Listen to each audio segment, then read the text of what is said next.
Good evening, everyone. Hello, and welcome to the Arboricultural Association headquarters here in Stonehouse in the UK. I'm John Parker, and I will be your host for this evening. Let us know where you're watching from using the chat while selecting all panelists and attendees.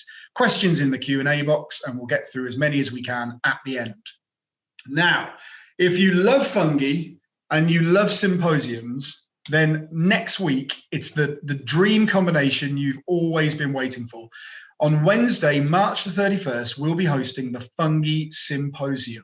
What's it all about, John? I hear you cry. Will you please give us all the details? Well, yes, I will. Yes, I will. They're all on our website, but I'm going to quickly give you all of the details. The symposium will be held online in 3 sessions, which will take you on a journey through fungi and trees, their complex relationships, the new book from Lynn Body, available exclusively from the Arboricultural Association. Session 1 runs from 9 a.m. until 12. Sorry, I was distracted. 9 a.m. until 12. David Humphreys and Christopher Wright will talk about fungal fruiting bodies, as wonderfully illustrated by their own book, Fungi on Trees, a photographic reference.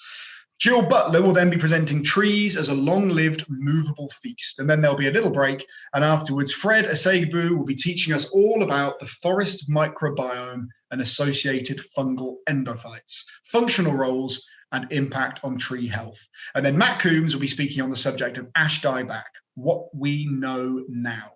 Then there'll be a usual Q&A session and discussion. And that's just session 1. Session 2 starts at 1 p.m, kicks off with Lisa Fagerli-Lunde looking at chapter 5 of Lynn's book, Interactions Between Arthropods and Polypore Community Development. Then the professor herself, Lynn Body, will explore fungus wars and fungal community development. Then another short break, and we can enjoy Rich Wright's presentation about heart rot and hollowing of oak. Then Dan Eastwood on sapwood decay in living trees. Then another Q&A session. Then that bit will be finished at 4 p.m. Finally, session 3 is a Wednesday webinar spectacular, starting at the usual time of 6 p.m, when we'll be joined by Anne Pringle and Jenny Norden. Anne will be explaining the problem of invasive mycorrhizal fungi, and then Jenny is going to be covering the 10th and final chapter of Lynn's book with a presentation about management for conservation of threatened wood decay fungi. As ever, the session will conclude with Q&A and a discussion. Now, the third session, the Wednesday webinar, will be free of charge to everyone. And if you don't fancy attending for the rest of the day, you can register for session 3 through the link which will appear in the chat now. If you'd like to join us for the whole day, including sessions 1, 2, and 3, then there is a ticket price of £25 for members and £50 for non-members. And you can book your tickets on our website.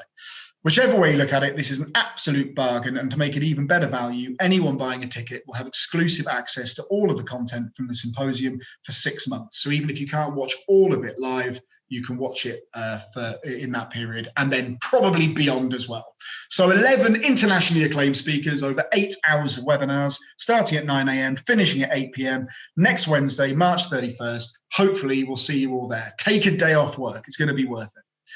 But first of all, the reason that we're all here tonight. We haven't had a species-specific webinar yet, but I think that this might end up being the first of an ongoing series where we do just that.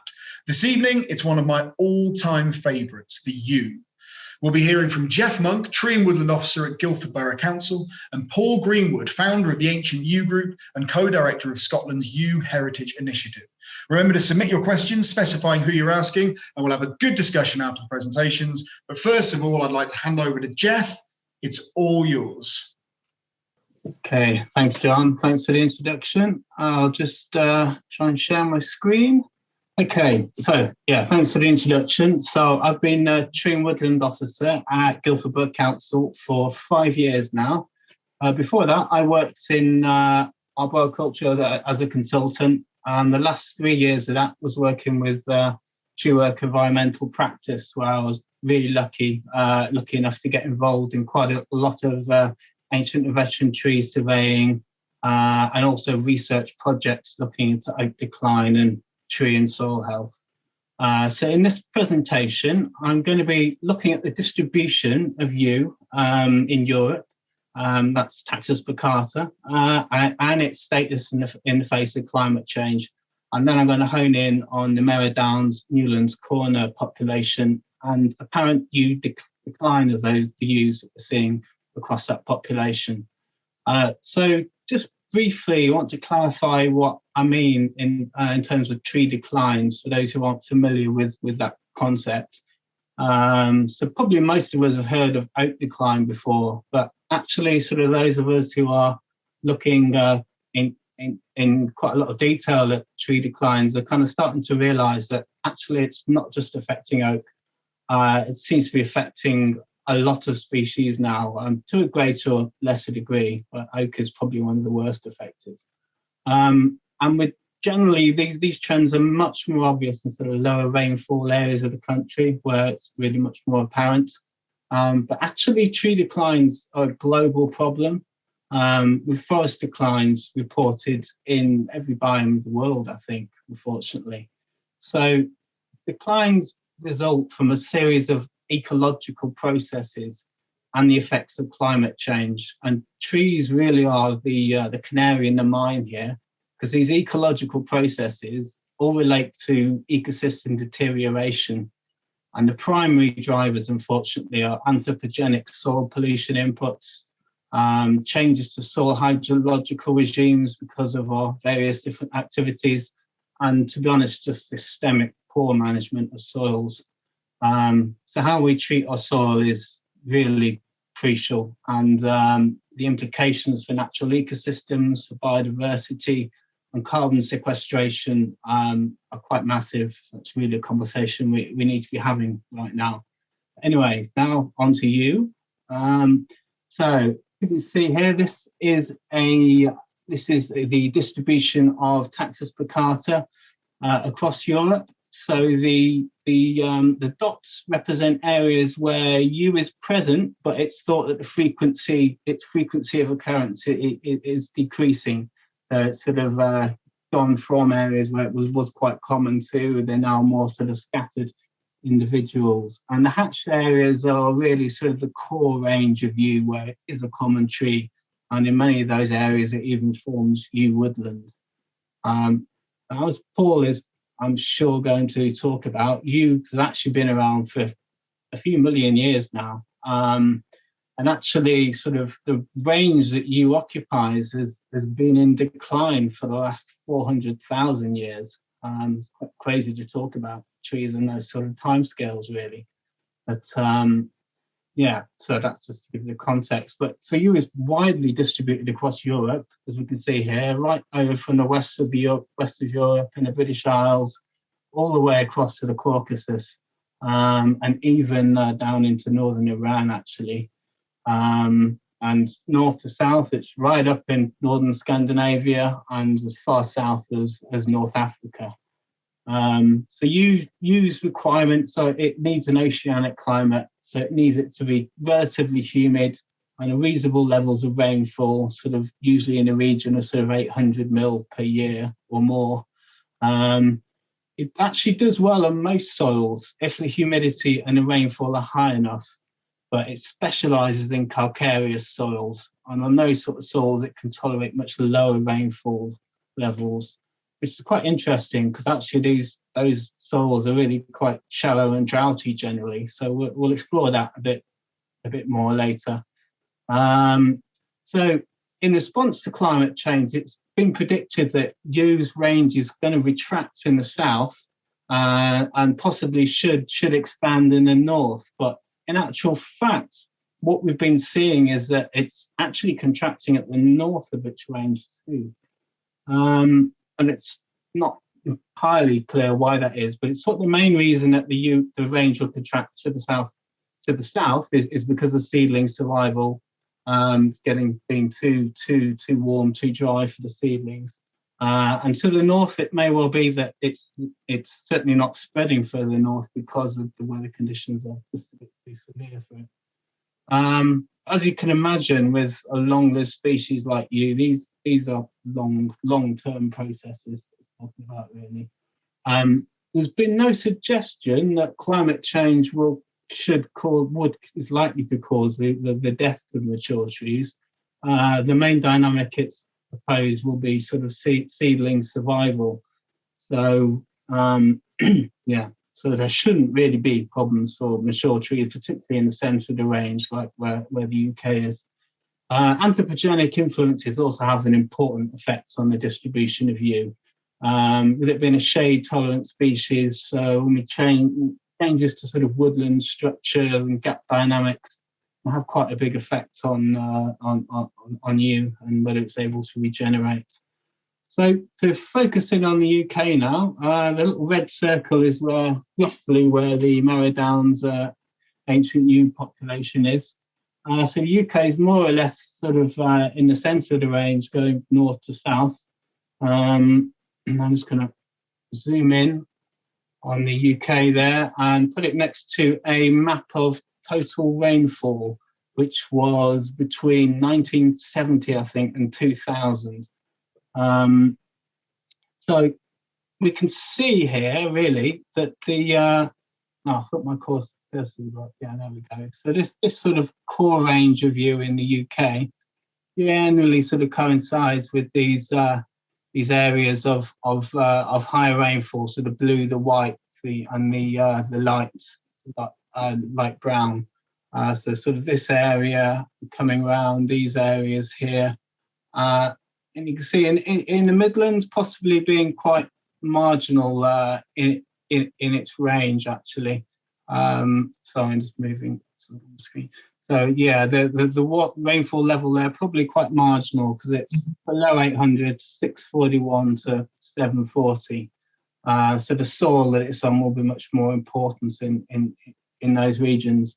Now, where we are, where the Merrow Downs population is down here, it's actually in the brown area. So probably in the region of 800, and Merrow Downs are on a calcareous soil. So really that population should be sitting pretty, and we shouldn't be predicting any serious consequences for it in the near future anyhow. I'm just going to give you a more accurate map now. So this is actually the actual distribution of yew in the UK. The black circles are where it is originally present, and the pluses are where it's been introduced.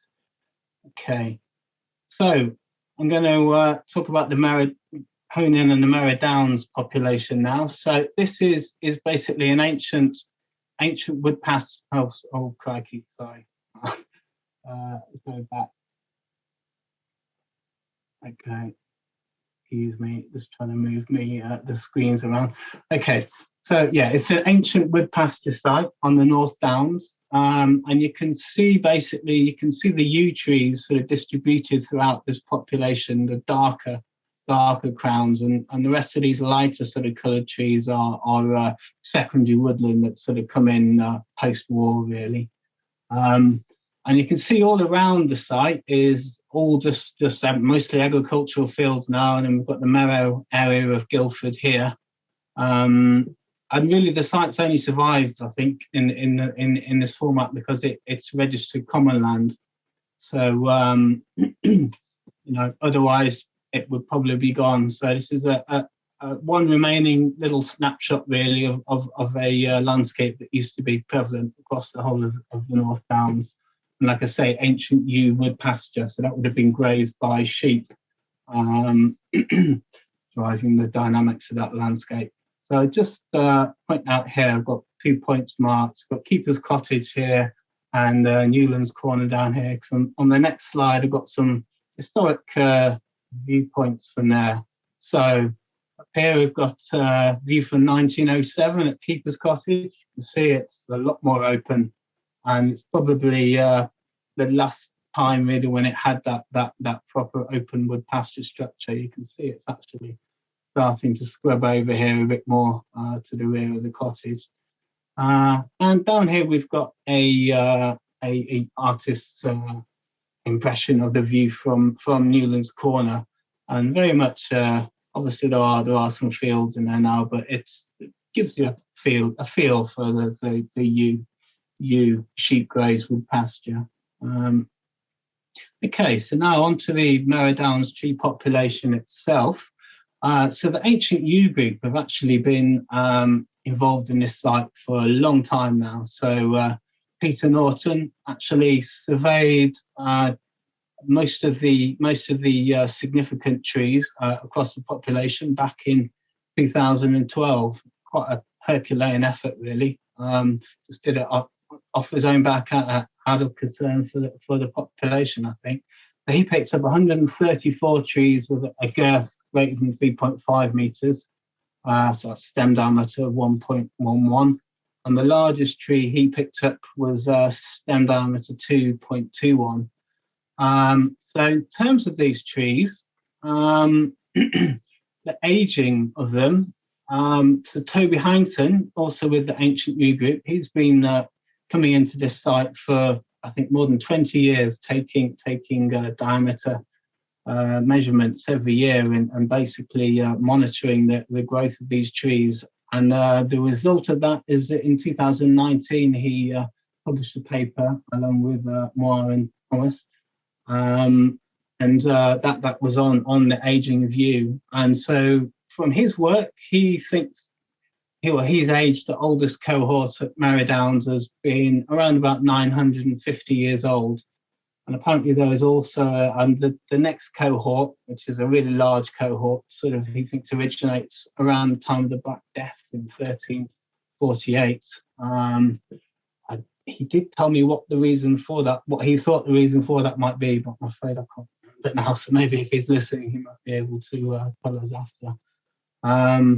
So in terms of the population here, you can see the survey that we've done at Guildford. There's all of these green marks here, and the area that we still got to do is outlined in blue here, and that's the corner down in yellow there. So we think we've done about 60 to 70% of the population so far.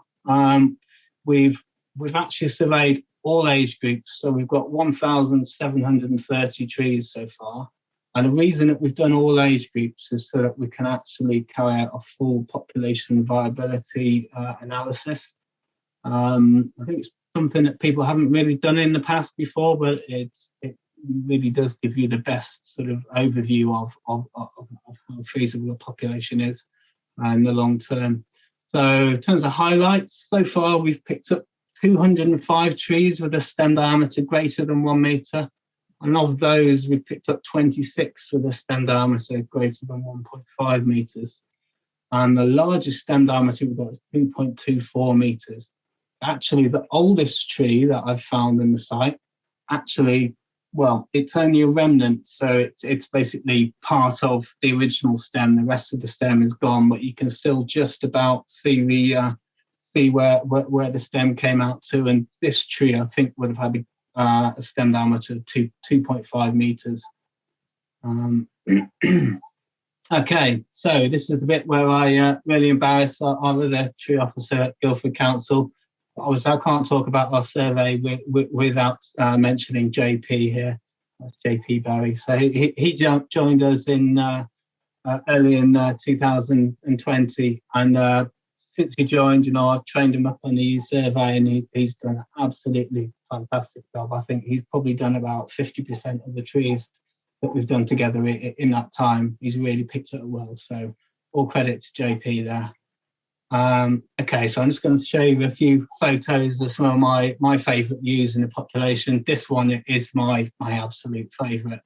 I think the DVH for this one is about 2 meters. That split there, you can see it is mirrored on the other side of the tree. You can see right through the tree. It's completely hollow. That's just an absolutely fantastic tree. And this is another one in the next wave along, very similar girth, similar DVH, about 2 meters, and also another whopper.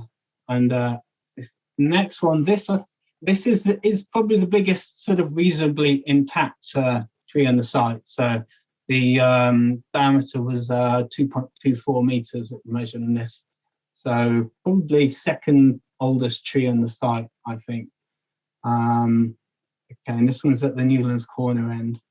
And so this next tree, this is what I think is probably the oldest tree on the site. So it's just a remnant now. And it's actually, the remnant has sort of fallen over, and the bit that's come into contact with the ground has taken root. So that's what we call a phoenix tree, basically, and it's sort of got a new canopy growing up from there. And if you look in this picture on the right, you can see those are the remains of its old stem, and the furthest out bit is there, just next to my bag, and that makes it around about 2.5 meters diameter.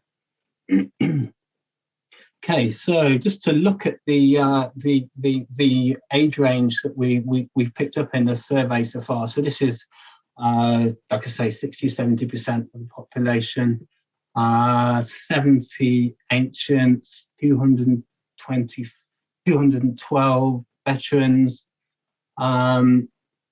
It's a bit of a blurry line with you between what you might call semi-mature and mature, because younger trees that are, you know, being overtopped and shaded can put on a very little girth, considerable periods of time. So really, this is kind of one category, I would say. So between semi-mature and mature, we've got about 430 trees, and then the regeneration itself. So with you being a bit different, again, we've got two kinds of regeneration with you. So we've got sapling regeneration, which is where the trees actually sort of manage to get above browsing heights and then they're away. And then we get this deer browsed regeneration, almost like little bonsai. So these two here are deer browse regeneration. They're kind of look like little bushes, and obviously they're not in the cover of vegetation, and they're just constantly getting nipped back by the deer. And Toby Heinsohn from the Ancient Yew Group has told me he found one of these that had died, and he actually looked at the annual rings under a microscope, and the thing was 50 years old. So it kind of seems like they can sit here being bonsaied by the deer almost indefinitely, and then eventually something might happen. Maybe the crown of another tree falls over the top of them, they get released from the browsing, and then that's it. They're up, away, out of browsing height, and they're away. So we've picked up so far 379 of those around the site. The regeneration is not equally distributed throughout the site at all. So we find in most of the quieter areas where there aren't much deer, there's very little. Where there's a lot of deer, there's very little regeneration at all. And in the areas like here around Newlands Corner, where there's a lot of dog walking, and the deer are probably frequent the areas less, we see there's a bit more of this sort of deer browse regeneration in those areas. All of the sapling regeneration, I say all of it, the vast majority of it, about 450 of the 638 that we've got, are in these areas here, circled in red. And these are sort of the younger woodland than the other areas, and they've got a dense holly understory. So you can see in this picture here, you can't really make it out, but there's actually 5 saplings in here hidden amongst the holly. And this echoes a finding of Garcia et al. Excuse me, in 2003. Who basically they found exactly the same thing. Holly, the yew was regenerating really well in dense holly understory, and the reasons for that are probably twofold. The deer probably frequent the areas much less because the holly's shading out the ground floor, so there's less for them to eat. And also, you just can't see the saplings; they're really well disguised against the holly regen. So that's quite an interesting finding. So the other way that yew regenerates is by layering, as a lot of you will know. So if you look at this picture, ancient yew in the bottom right-hand corner, you can see this branch has come down to ground, and then it's taken root. And now this bit is effectively a new tree, although probably still joined to the old tree for the time being. But if this tree dies, this one will carry on and be a new tree. And this is that same tree from a different angle there. So, so in terms of the site and looking at the layering regeneration around the site, actually it's only about 20% of the, this is the semi-mature trees and older. So about 20% of them are from a layered origin, we think. It's not always possible to tell, to be honest, but that's our best guess. 80% of them being maiden trees from seed. Now, of those 713, only 73, so that's only 10% of them are actually actively layering now. And that appears to be almost exclusively because someone or a small group of people have been harvesting a prolific amount of wood from the site over time. It's really been quite distressing to see going through the population, because I've been to other yew populations like Kingly Vale being the classic, where you see, I don't know, maybe 50% of trees have got branches coming down to the ground and they're layering, and the layering regeneration is just such an important part of the dynamics of yew woodland areas, but we're just not seeing it at this site.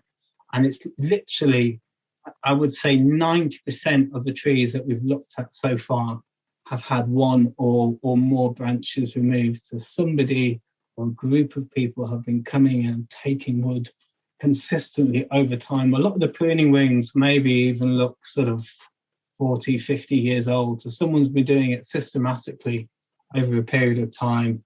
So if that's you, if you're watching, please stop, because you are seriously damaging the capacity of the yew trees to regenerate. Okay, so now, really important to understand the soils and the soils that trees are growing on. So you can see here, I'm going to give you a little tutorial now on how to get the most accurate soil information that you can on a site. And this tutorial is courtesy of a hydrogeologist friend of mine who is on a mission to improve knowledge of soils and try and improve our management of soils to protect our soilscape. So here I've got a image from the UK Soil Observatory mapping there. So you just go onto the website there, narrow it down to your area. On the right hand side here, you'll see I've loaded the mapping layer called Soilscapes for England and Wales. And then that's what this layer shows, these different coloured bands, which are different types of soils that have a broad similarities, broadly similar soils, but there are many different types of subgroups. So this one in the north here, this yellow one, this is called Soilscape 3. So if you click on that from the UKSO website, that then links to the Landis website, where you can get some more in-depth information. And this one to the south is Soilscape 6. And that's the most information that you can get without doing a bit of research then. So what you want, when you click on the link to the Landis website, which is Cranfield University-run website, you'll have a list of soil associations along the left-hand side, and what you want to do is figure out which of those specific soil associations is the one that you've got on your site. So there's a couple of ways you can do that. You can either just read through the descriptions, and very often they talk about regional soils, so you might find a description that matches soils in the region you're in. The other thing you can do, which is a tip from my friend, my hydrogeologist friend, is that you can look at this, the British Geological Survey. You can look at the underlying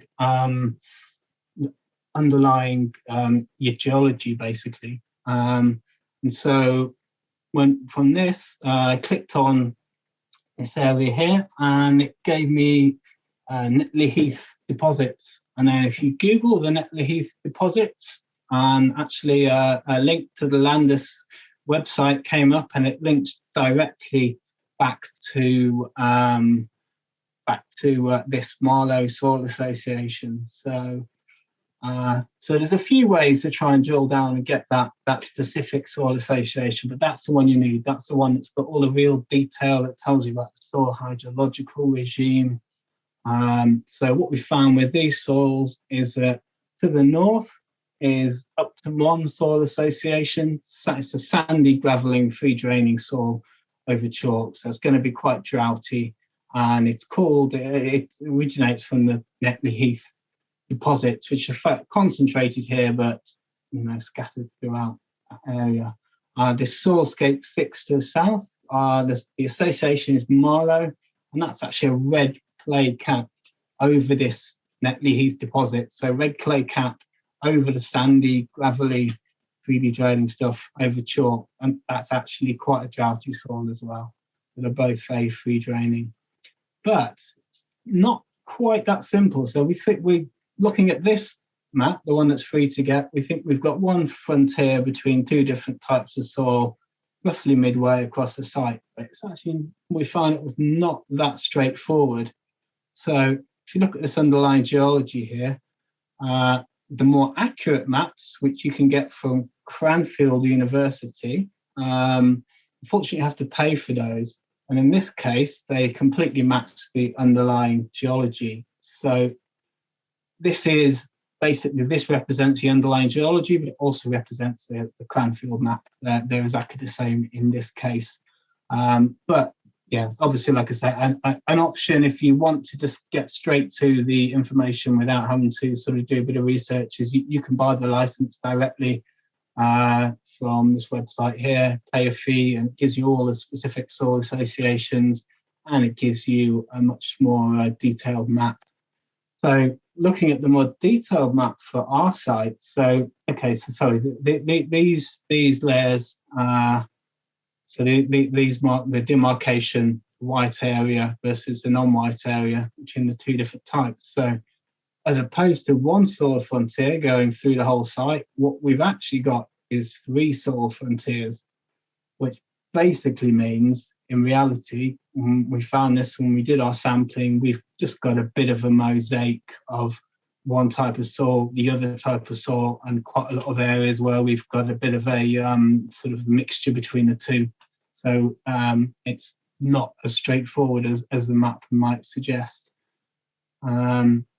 Okay, so I'm talking about the survey now. So like I say, I first started doing the survey back in 2017, and probably for like most arbs, yew is quite a new species for me in terms of sort of looking at it in detail. So I was having to very much sort of learn it from scratch, and I realised it's really quite a complex species, quite different to look at than other species. For example, you can get one region of the crown can look absolutely terrible, and then right next to it you can have a region that's just clearly absolutely stonking it. So yeah, it's interesting and different sort of indications of tree vitality, I think, as well. So it's took quite a while to sort of get my head around that. But one thing that I started to realise quite early on was that these did not look like the yews that I remember. So I'm from Manchester originally. It's a lot wetter up there. And these didn't look like the yews that I remembered seeing up there. And they didn't really look like the yews that I'd seen over in Wales as well, where it's much wetter. There's just no lower growth in them at all. This one looks particularly bad. And it was quite clear that there was a high level of defoliation. And also there was, in some areas, that there was mortality on moribund trees in the Newlands Corner area. And you also noticed that oak decline and high levels of mortality were really quite prevalent across the site. Because for me, oak decline is something I've been looking at in detail since sort of 2012. So for me, that sets a few alarm bells ringing about possible tree-water relation issues at the site. So, upon realisation that there was something strange afoot in this population, I contacted the Albury estate, who own the southern portion of the population, and we sort of came to an agreement that we were going to manage it was a really important population, and that we were going to manage it as one population. And then we reached out to the Ancient Tree Forum and the Ancient Yew Group, and this is what I absolutely love about the tree world is that people are really passionate about important tree populations. And so we've had Ted Green come down, we've had Jill Butler, Caroline Davis, David Lonsdale, sort of all representing the Ancient Tree Forum, have all given their time for food to come around and have a look and sort of consider what might be going on with the population. And then from the Ancient Yew group, Toby Heinsohn has been involved as well, has come down on several occasions and really inputted as well. We've had some local woodland owners who really passionate about the yews there as well. Certainly Pat Mannix is stood out as getting really into the project and really helping with the work. And Forest Research as well actually have came out and they ruled out Phytophthora for us. So obviously Phytophthora can affect yew, so it was one of the things that we knew could be affecting the trees, could be causing decline. The pattern of decline across the population didn't really seem to match Phytophthora, but we thought that we should rule it out. So Forest Research came down, Caroline Gorton, and she took a lot of samples, and they couldn't identify any Phytophthora from those samples. So we've ruled that out at least anyway, as best we can. So just to sort of show you really what I was seeing and what we were seeing when we were going around looking at the population and what we were considering. So like you've seen from the picture before, and this one, even quite young yews, real defoliation in the lower crown. So we're seeing the most shaded area of the crowns of where the defoliation where they're losing their needles, and it looked like it had been going on for quite a long time, to be honest. And here's a view up through the canopy, really not looking too good, really quite sparse. But like I said, a lot of the defoliation is internal to the crown, so quite often you'll look at the tree from the outside and they don't actually look too bad on first impression, but then as soon as you get underneath them, you realise there's something going on. This is another ancient tree, and all of the lower branches pretty much have died off from this tree now. Really quite sad to see, and this does seem to have accelerated over the since 2018. Obviously, we just had severe drought events. 2018. It actually never got wet in this site in the winter of 2019. So going into 2019, the soils at this site were bone dry still. And now obviously 2020 was another drought year.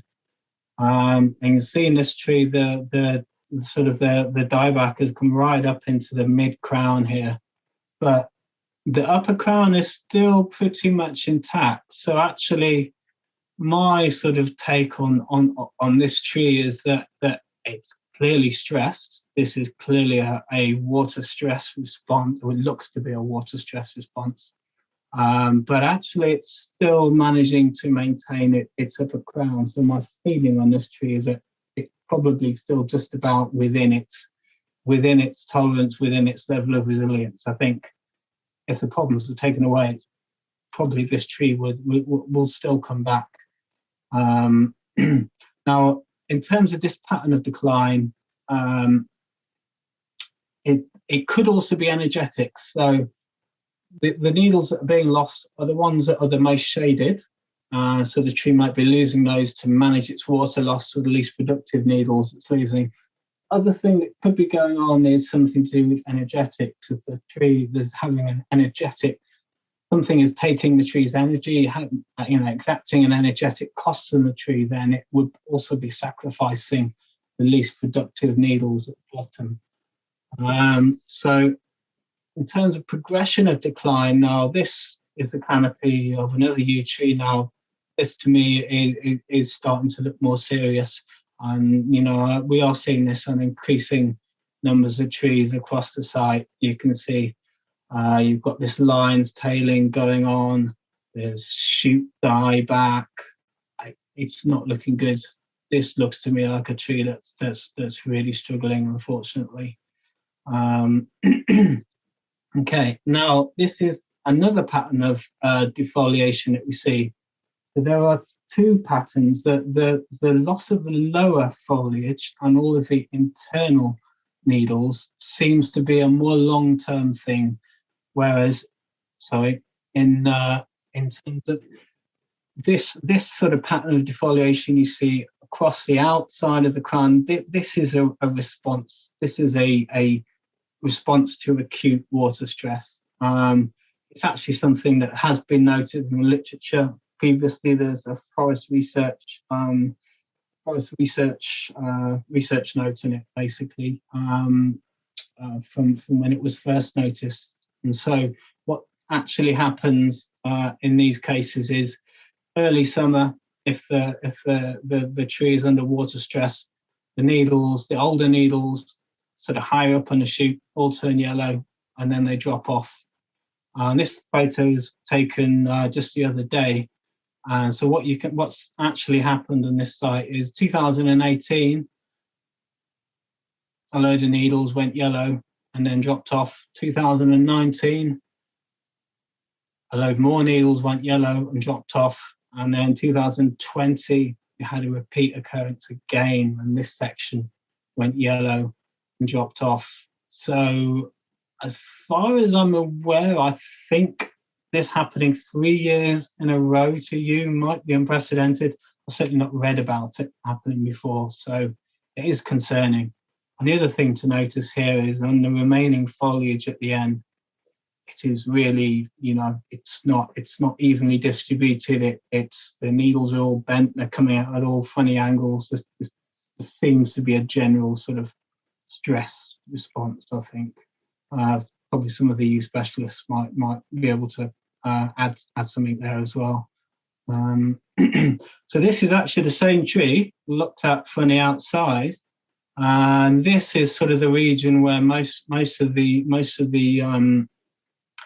thinning of the foliage from the last two photos is. But you can actually see the trees don't actually look too bad, and despite the quite severe defoliation, which is an acute response to water stress, as long as that doesn't carry on continuing year after year, I think these trees, they didn't look too bad 4 years ago, and I think they will bounce back, provided they get some water soon. Excuse me. Okay, so this is some healthy youth foliage on the left here. You can see nice bright sort of deep green needles, relatively sort of uniform, growing out to the sides from the central twig. And on the right, you can see a sort of a stress foliage from one of our user mower downs, the bent needles. I'll just show you a few sort of variations in that. We're seeing quite a lot of needles, foliage looking like this. So again, you're seeing the sort of needles coming in at different angles. They're very dull green colour. They just don't look very vigorous. They've got very often they've got sort of lichens growing on them. Just does not look like a vigorous shoot at all. There's another variation, the same thing. And again, so very often we're seeing this sort of pattern. We're seeing these shoots. Not some trees, it's throughout a lot of the lower regions of the crown. Other trees, it's quite patchy. Some areas will look like this, other areas will look better. There seems to be a general trend that they're looking more like this in the higher shade areas, but not exclusively by any means. Just to compare, here is again more of the same. And here on the right is a yew tree that has been burnt by fertilizer. So that's nitrogen burning. So it sort of had been suggested that this could be to do with nitrates. I mean, I certainly wouldn't rule it out. It's possibly a general stress response. Maybe it could be to do with excess nitrate. or it could just be to do with the water. Can't really say for sure at the moment. Others may be able to shed more light on that, but it doesn't look a lot like fertilizer burn anyway. Now the other problem that we're seeing at this site is there's an awful lot of this midge gall. So that's these little pineapples here. So inside each of those, there's a little midge developing. It's called Taxomia taxi. Normally, when I've seen in other ewe populations that look healthier than this one, and you're kind of hard pushed to find one of these. But in Merrow Downs, Newlands Corner, these are all throughout. You know, some of the trees have 50–60% of the shoots have got these ewe midge galls. And you've got to think that's got to be exacting a huge energetic cost on the trees, really.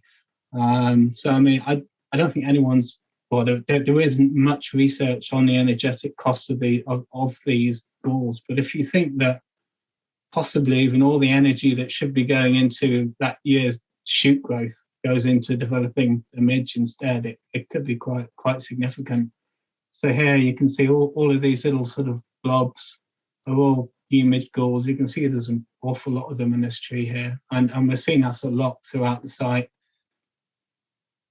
Another thing we're seeing at the site, as I mentioned before, is oak decline. You see we've got holly developing underneath the crown of this mature oak. When you look up at the canopy, and it looks pretty horrendous, really. Very thin, really impoverished ramification, dieback. This tree does not look happy at all. And we see that across the site. And for me, that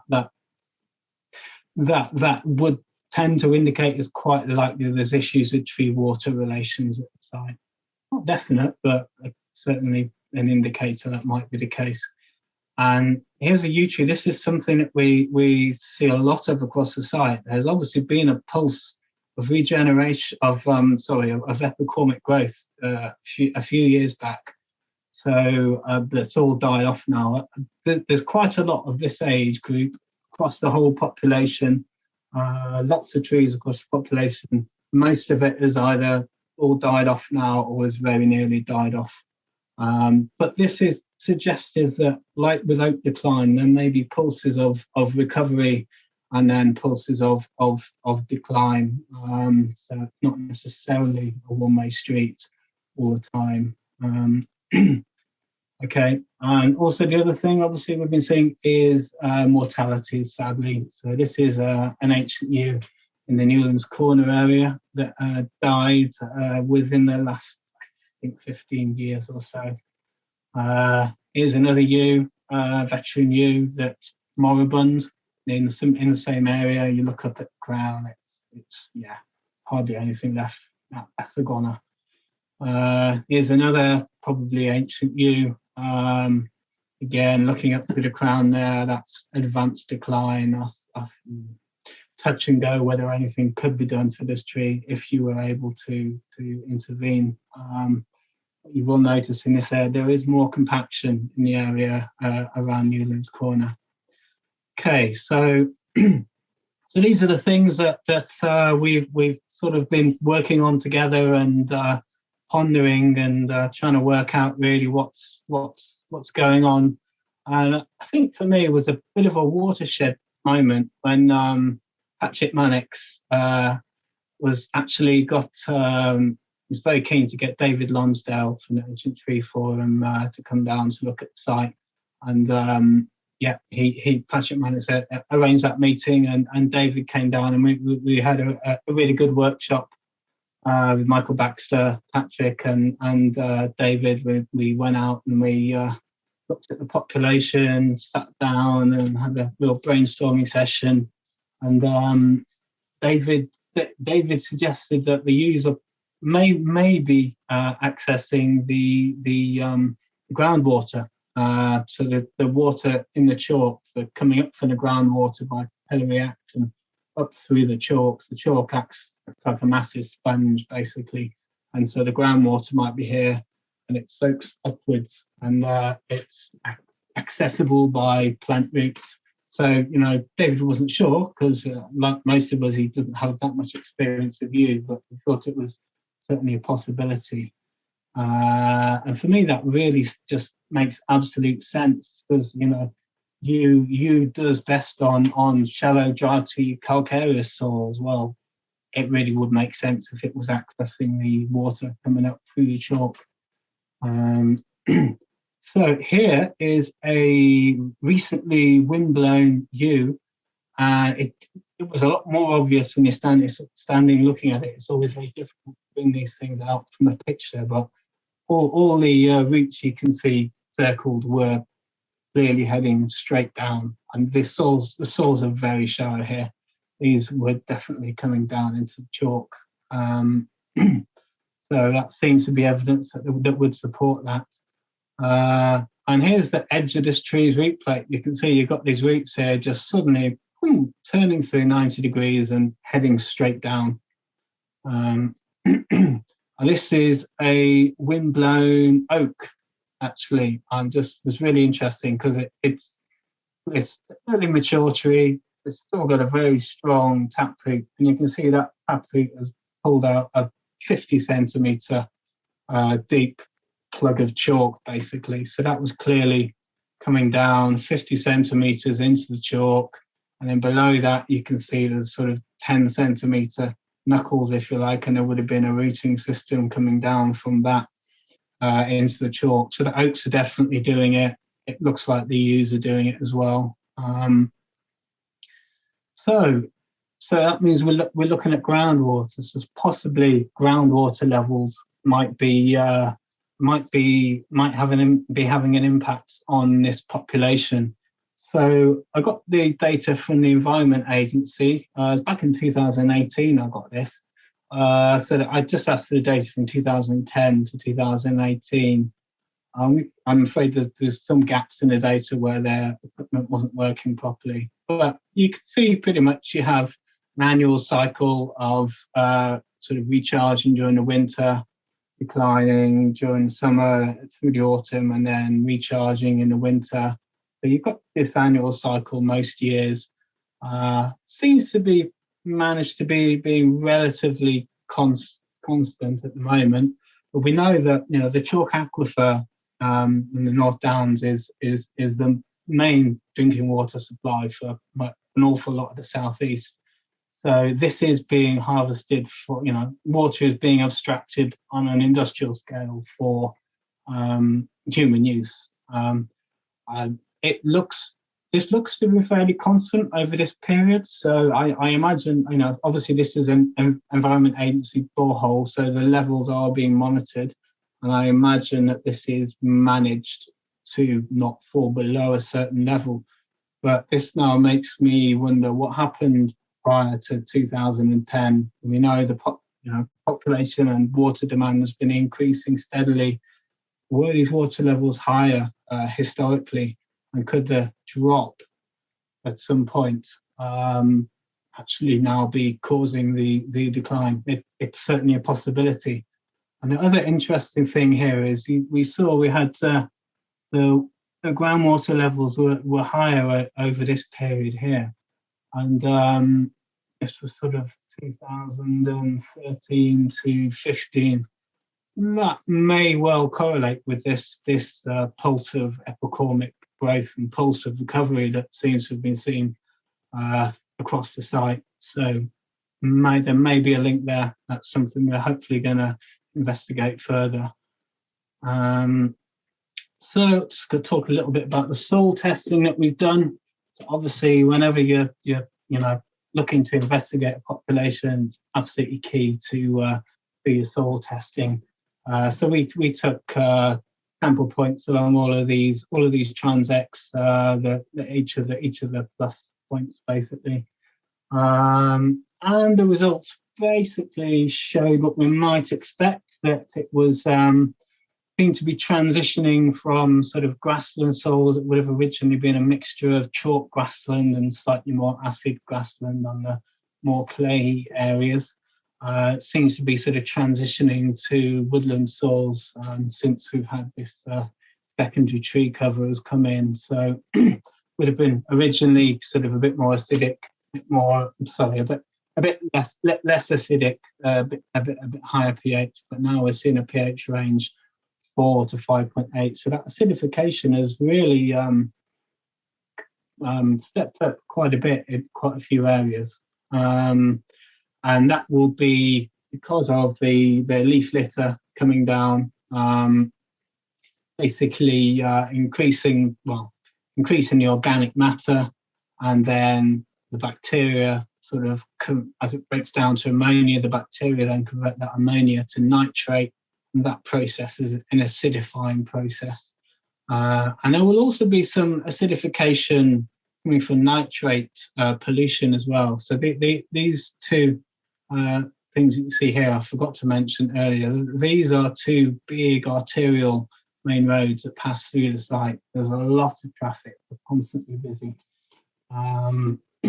So total nitrogen is possibly going to be, total nitrogen is definitely elevated at the site, without a doubt. The results from the soil testing were, we got levels of sort of, I think they were up to mid 30, so 35, 36 kilograms per hectare, which is not huge, not high relative to a lot of soils today, but when you consider that levels of sort of 7 or 8 kilograms per hectare are the critical thresholds beyond which soil microbiology starts to be very negatively affected. So, yeah, I think the best way to calculate, the best way to look at total nitrogen rather than actually testing it is to calculate the amount that goes into the soil each year. We haven't done that exercise yet, but it's going to be higher than the 7 or 8 kilograms per hectare, so that there will be some population. Sorry, another major thing that we picked up from the soil testing is that we've got quite a lot of compaction that's down in the areas to the north of Newlands Corner, so around here, and also down here in the White Lane car park area. So the busiest areas, we're starting to get a lot of compaction.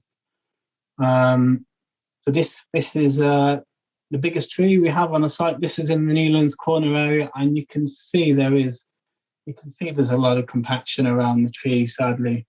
I took these photos just a couple of days ago. I was surprised to see, this has got a lot worse since the first lockdown, sadly. It really looks a lot worse than when I was first in here. So you can see we've done a bit of halo thinning around this tree, just very gentle. Don't want to open it up too much, just to see if it will have an effect, really. And we try to put the wood down from the thinning to sort of try and prevent and discourage people from walking into the area. This was the main area where people were accessing it, and it maybe sort of worked there, but unfortunately around the other side, someone's come along with a saw and very kindly cut off the ends of the wood so that people can continue walking under the tree. So I think this is something that we really do need to get on top of and manage, because this is the area where we're starting to get the mortalities. This is the area where we're really starting to get the real serious decline. So it looks like the compaction, on top of all the other issues that may be going on at the site, the compaction seems to be pushing ewes in this area over the edge, unfortunately. And this is a soil core that I took from the compacted areas. I see, it's fairly compacted, and what you see is the organic matter is actually, the organic layer is starting to look quite black almost. And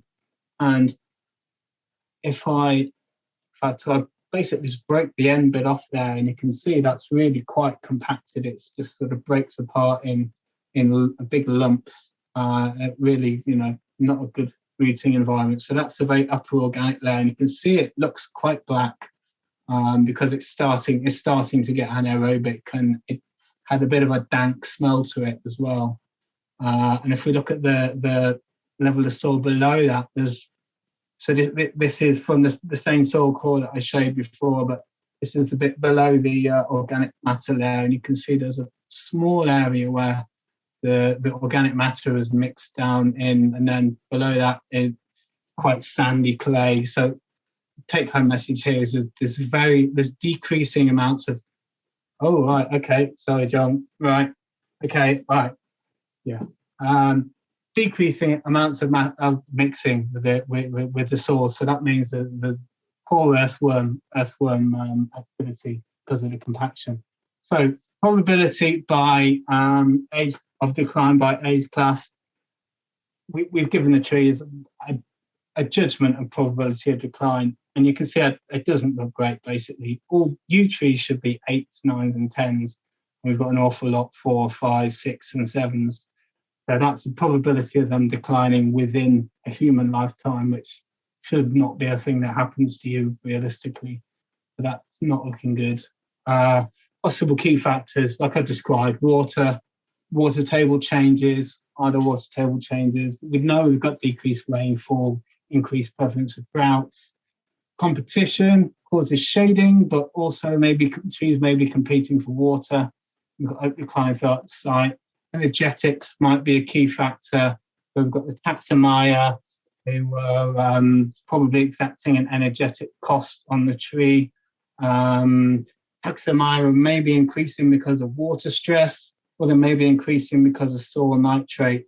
Elevated soil nitrate causes changes to the soil root microbiome. You get reduced tree immune function, so the trees are less able to deal with the taxonomia potentially. So you can see that all of these things are interrelated, they feed back into each other.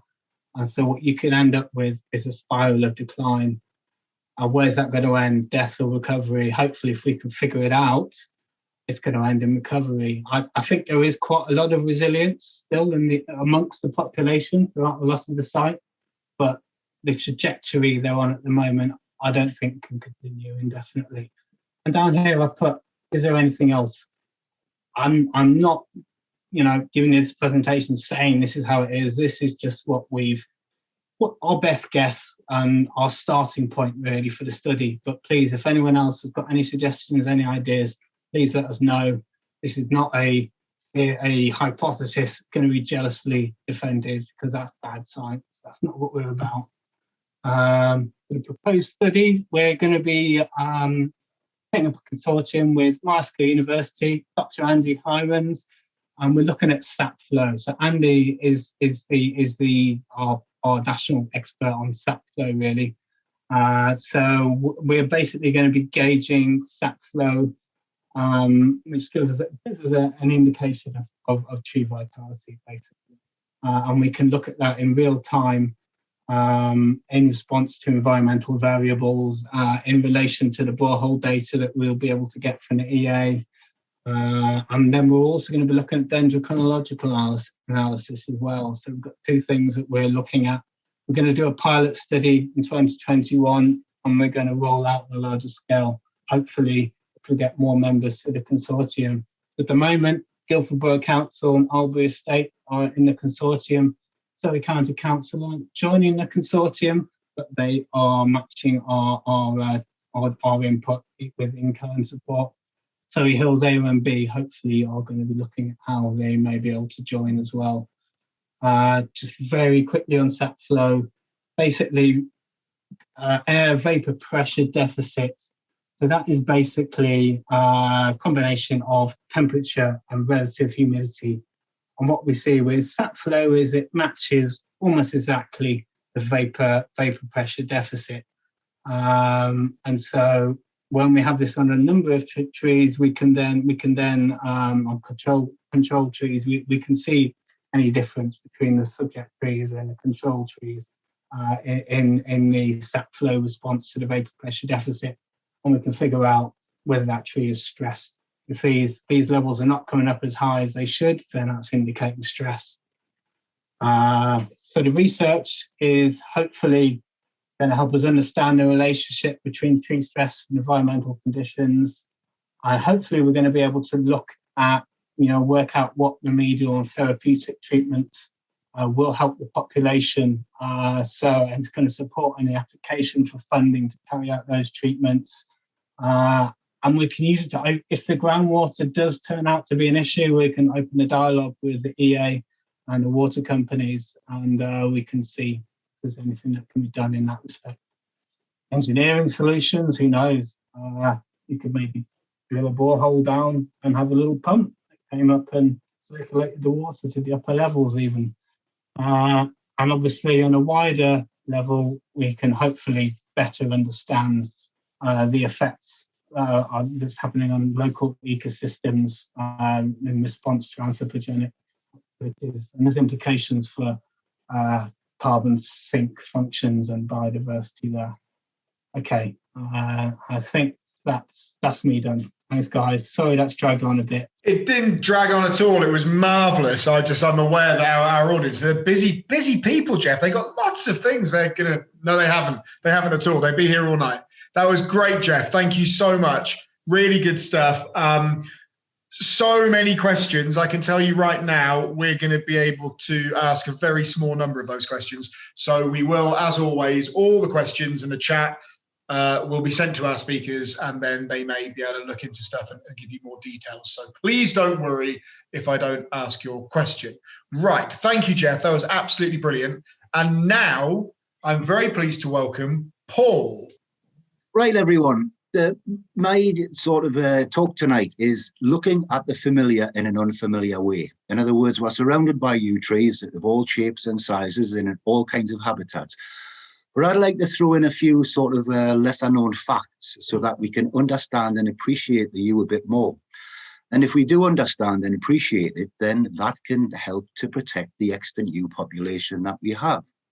First of all, though, I'd like to say very much a thank you to Geoff, because that was very interesting, and it shows how precious the yew population is and why we need to preserve it as much as we possibly can. So what I'd like to do is to provide some elements in understanding the yew, in which I hope there are a few wow factors, which lets the significance of the yew speak for itself. And these wow factors should be added to justifying why the heritage of British yews, and in any other country for that matter, deserves extraordinary attention and protection. Now, when we see ancient yews of exceptional age, size and form, I mean, it's sort of, it rightly impresses us for all of those reasons, and especially in a typical modern mindset of bigger means better.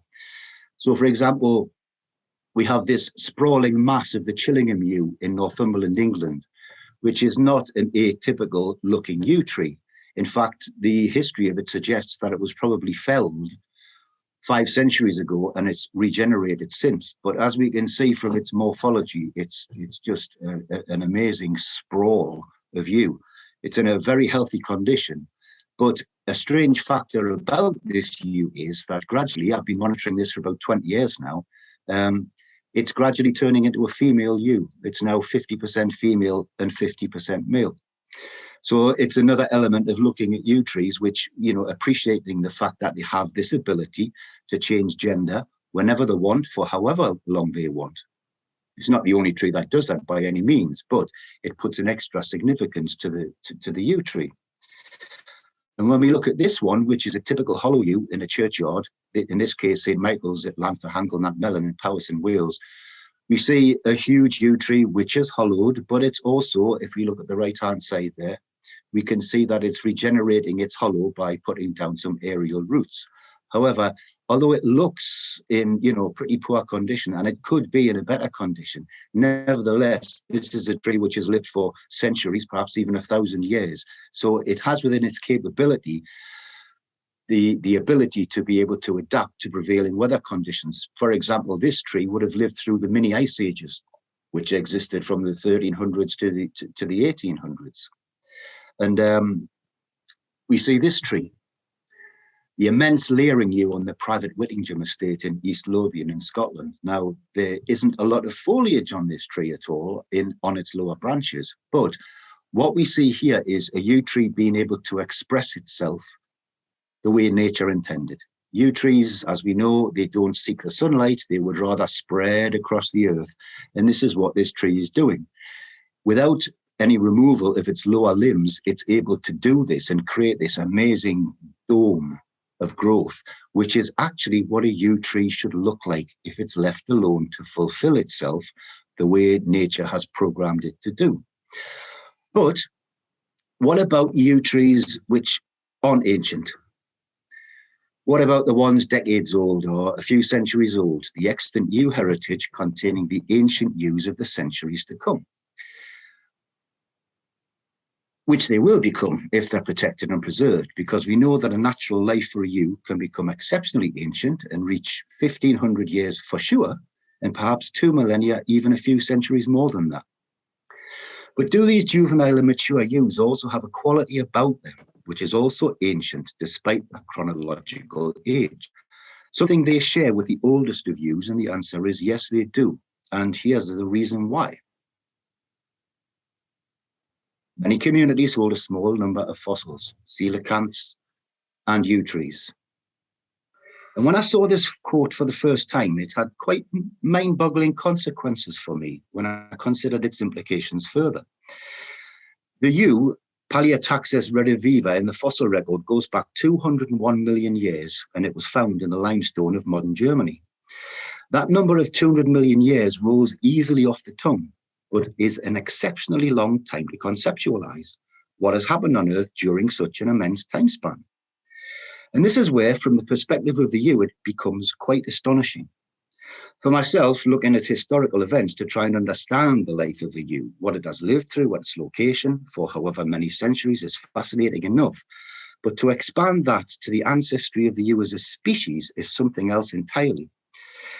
If we examine the period of 200 million years to the present, something becomes quite clear. It's a genuine miracle, and against some mighty odds indeed, that there are any yews left on Earth today. So if you go back 200 million years and see what the Earth was like back then, this is what we see.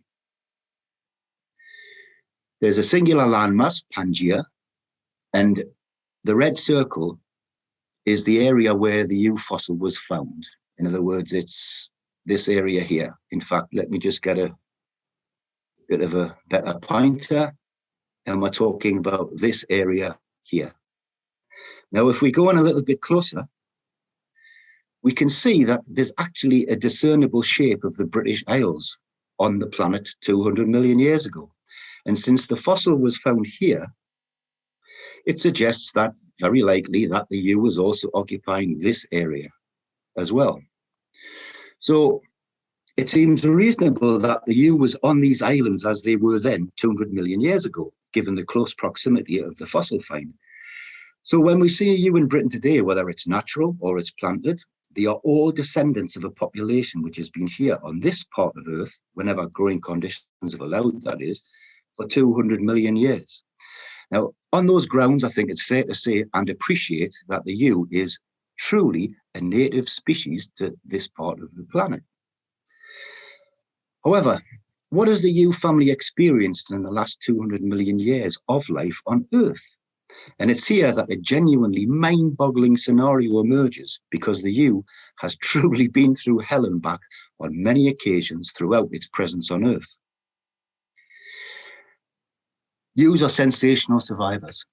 Now, 252 million years ago, the Permian-Triassic major extinction event wiped out a high percentage of species, and it's not known whether taxus had evolved at that time or not. However, 201 million years ago, taxus is in the fossil record, when the Triassic-Jurassic extinction event occurred, wiping out 70% of land species. 66 million years ago, that extinction figure was 75% in the famous Cretaceous boundary event, which, as we know, it made the great dinosaurs extinct. There have been numerous other cataclysms in the last 200 million years, many of which do not qualify as major extinction events. However, one of them is such as 12,000 years ago when the Ice Age ended and it wiped out megafauna. Over 99% of known species in the last 200 million years are now extinct. Of the 0.1% of species which have survived all major and minor cataclysms, the yew is in that 0.1%. So we can also bear in mind that these extinction events relate to known species. It's estimated that only 5% of species have actually left the fossil record, And so who knows how many more species have vanished and we'll never know they existed. That could make that 0.1% figure considerably less. Could it even be as low as 0.01%? What is clear is that the U is a sensational survivor, having survived every catastrophe that the Earth or the cosmos could throw at it, and over such a vast period of time. It is genuinely a miracle that we have any use here at all. Now, with the benefit of computer modeling, computer-generated images and Hollywood blockbuster films, we can envisage the extent of massive earthquakes, extreme volcanism, huge tsunamis, crustal displacement, continental plate tectonics, and we can create a virtual asteroid or meteor strike and see the consequences. So we know the after effects of a variety of global cataclysms made Earth, air, and water toxic for centuries and sometimes millennia. Sunlight being blotted out by atmospheric debris apparently made plant life impossible and caused huge and sudden plunges in temperature. So how then has the U survived such conditions to feed and breed time and time again, and continuing the species when at least 99.9% of life we know that the U has shared the land with over that time have not survived during that same time span? How many times the U has spread from pockets of survivors of apocalyptic events to repopulate so many areas, mainly in the Northern Hemisphere?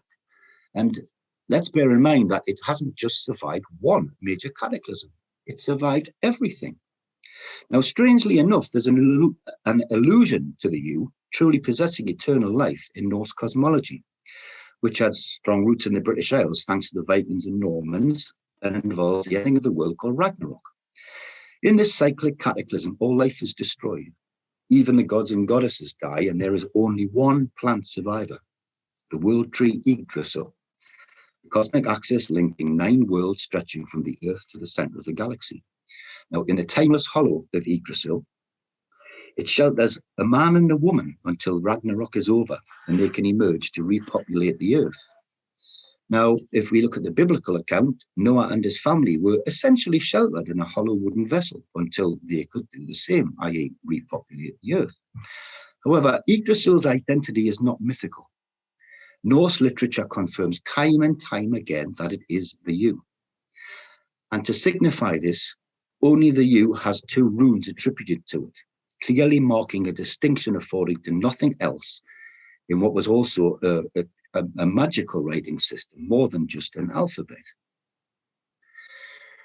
So these 2 runes, the Norse god hung in the world tree Yggdrasil for 9 days and nights, pierced by a spear, and was given the secret to the runes via what seems to be clearly a shamanic experience. Now, with these 2 U runes, Iwas means the access or processing or becoming where the upper, lower, and worlds meet in Midgard, which is Middle Earth, and is the rune of the mysteries of life and death. Here, below right, is a rune of transformation. So we can see there's some very, very, very deep metaphysical aspects relating to this runic language in which only the U gets this special attention of having 2 characters in it. Now, to raise a bit of a philosophical question,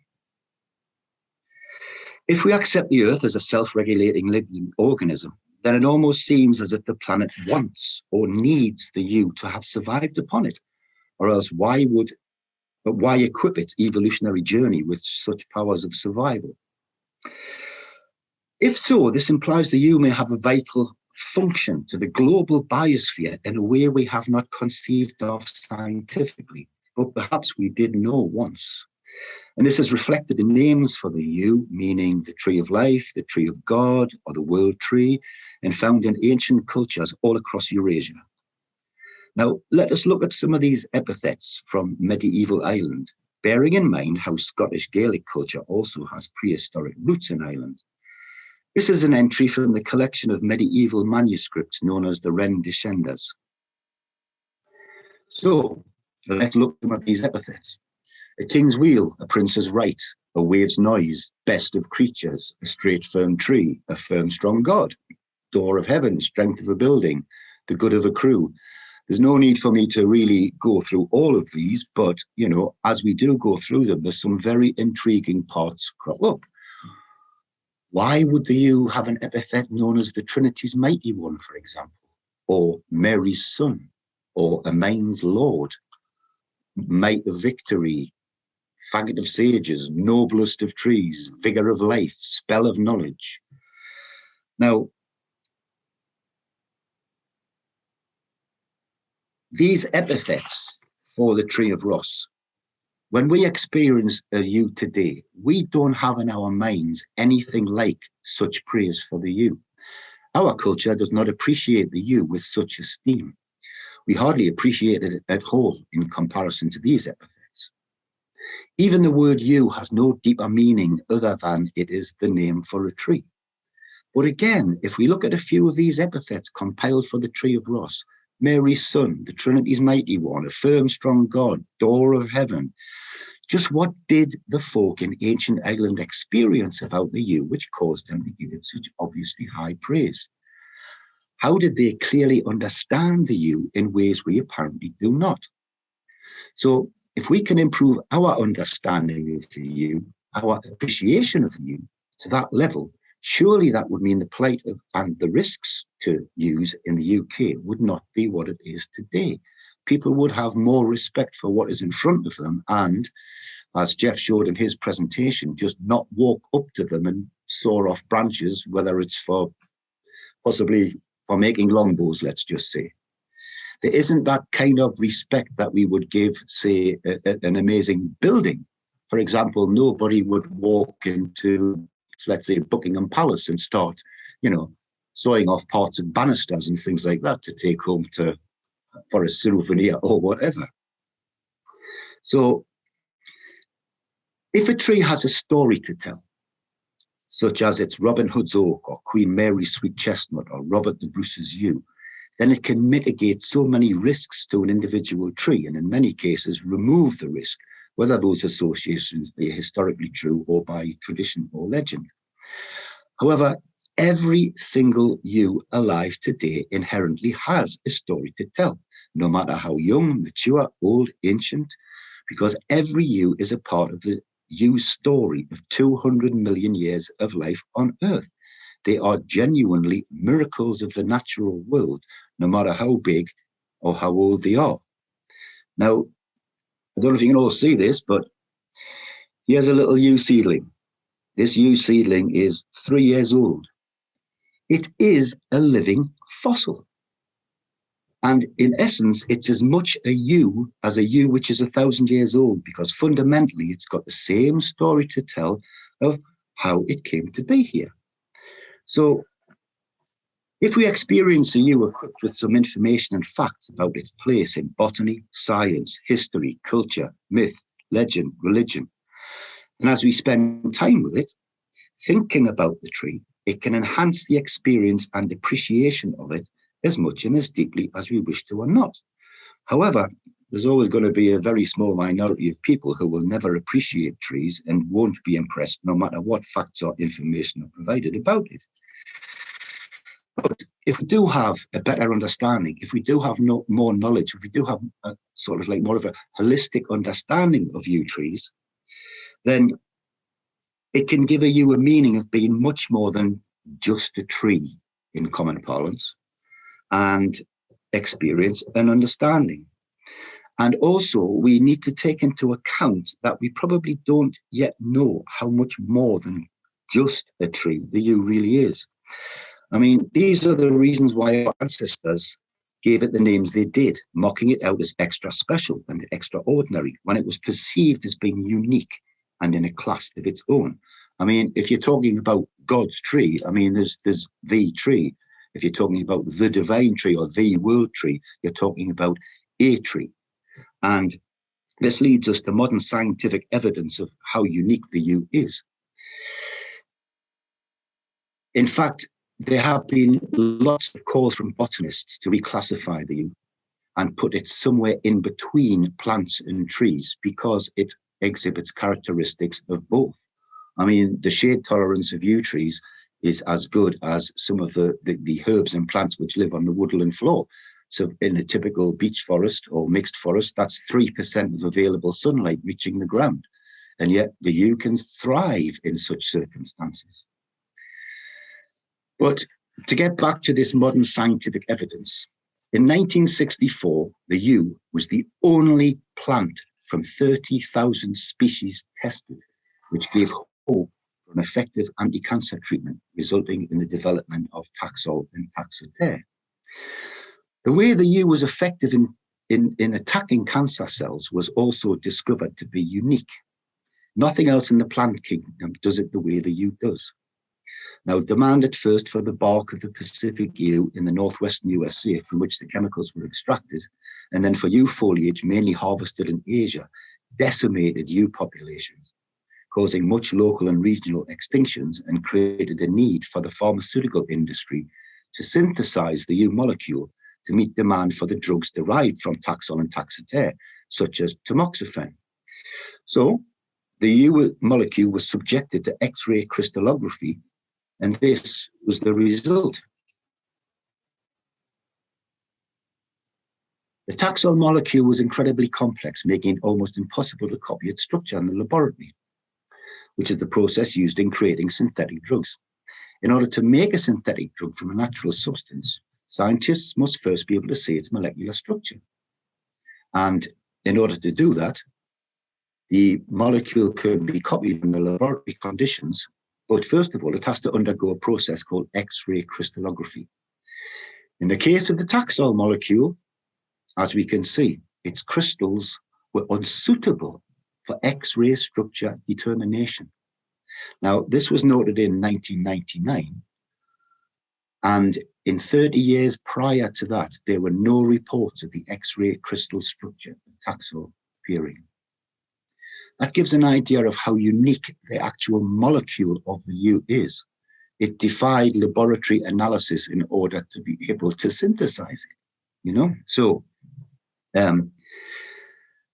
let us bear in mind that before this discovery was made with such modern high-tech methods of investigation, all the cultures which have utilized the yew and stood it apart from all other trees, making it unique, were doing so without this scientific proof of how unique the yew is. And this aspect of yew molecular structure remained out beyond our understanding for at least 30 years. Now, this is not putting the yew in a hierarchy with the yew at the top. This is putting the yew separate, because obviously all trees are important, all trees are significant, everything has that place in the biosphere. But the yew has this it's almost as if it's in a different dimension to everything else. And that's what makes it stand apart. So it's as if if we look at the Christian biblical story about the Garden of Eden, it's as if the tree of life will not give up its secret for eternal life. In other words, no, you're not getting the information out of my molecules, thank you very much. That's eternal life is reserved for gods and goddesses and not for mortals. That is, unless you happen to be Norse deities, that is, because they do pass away in Ragnarok. Now, this capacity for, the ancient and eternal life of the yew is not only found in the largest or oldest of ancient yews. As small yews, particularly in upland or exposed environments such as cliffs, can be amongst the slowest growing woody plants in the world, which is another element of the yew's uniqueness.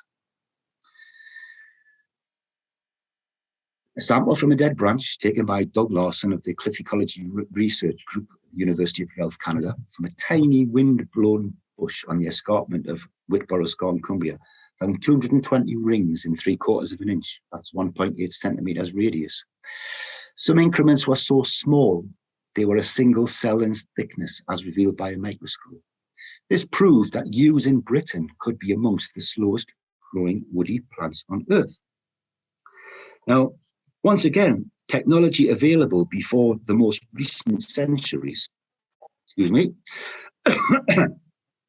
reveals that the yew can exist seemingly at the margins of life, where it only needs to grow a single cell in thickness in a year. And I find that to be absolutely, truly astonishing. There is no slower rate of growth than that. It's almost a superpower that a tree can grow that slowly in order to survive its habitat conditions. Now, this gives rise to the possibility that the most ancient yews are not what we think they are. And instead of being large yews in churchyards or other, habitats where large yews grow, They may be small, stunted, and weather-worn bushes in comparison to yews of the same age. The possibility that small yews in extreme northern British environments, especially compared to southern habitats, could be very slow growing, of exceptional age. Therefore, their priceless botanical heritage importance is self-evident. And here we have a small yew bush growing on a rock outcrop north of Comrie in Perthshire, Scotland, which was discovered by Fiona McLaren on a walk with her dogs. Now, this yew is probably a result of avian seed dispersal and with the potential to be slow growing and much older than size suggests. Now, it has no connection to a churchyard, country estate, or famous family or person. There are no man-made surroundings dominating the vista all around it. All there is earth and sky. This is the view to the south, showing how isolated this yew is. There's no shelter from sun, wind, rain, snow. On paper, it is just a nondescript and historically anonymous yew, commanding no real attention from us and with no obvious story to tell. But, as we have hopefully seen, it does have a story to tell because of the species it belongs to. And moreover, certainly in its current habitat, it is a hardy survivor, and with the real possibility of being a slow-growing ancient survivor. So how many more yews such as this exist in the greater landscape of Britain? Now, the view to the north shows the start of the Highland boundary fault, and as you can see, the only other tree in the distance happens to be a rowan tree. So, to understand the yew heritage of Britain, we need to give more attention to yews such as this, small growing yews in wild locations, because of their potential to bring much more understanding of the yew to us. In other words, they can be amongst the slowest growing woody plants in the world. Now, a significant point of understanding the yew and appreciating it from a care perspective is a phenomenon known as needle bronzing, because it's often resulted in the loss of yews for mistaken reasons. Despite appearances, it's not a threat to the life of a yew. Sorry, if we can just go back a bit there, because I've overlooked the here. As we can see on this slide here, up in this area in the Borrowdale Valley, southwest Borrowdale Valley in northwest Cumbria, England, dotted on the crags and amongst the talus are yew trees. If we take a closer look, we can see how extreme this habitat is. There's no soil there. Nutrients-wise, this is volcanic rock. It's not calcareous, it's not limestone. It's made up of shales. There was no life in the shales when they were laid down, and they've been metamorphosized during the last 400 million years. Now we can see yews which are growing on the cliffs themselves, and we can also see yews on talus. And if we look at the size of this yew compared to trees around it, we can see that that is a considerable yew indeed. Now, there were plans to investigate this 2 years ago. However, an eruption of fern growth and a tick infestation, it wasn't a good idea to be able to visit these trees. So it's hoped in the next year that there will be dead branch samples be able to be taken, and we can see what growth rates exist up here. But the possibility that these yews could be exceptionally ancient is a very real possibility indeed.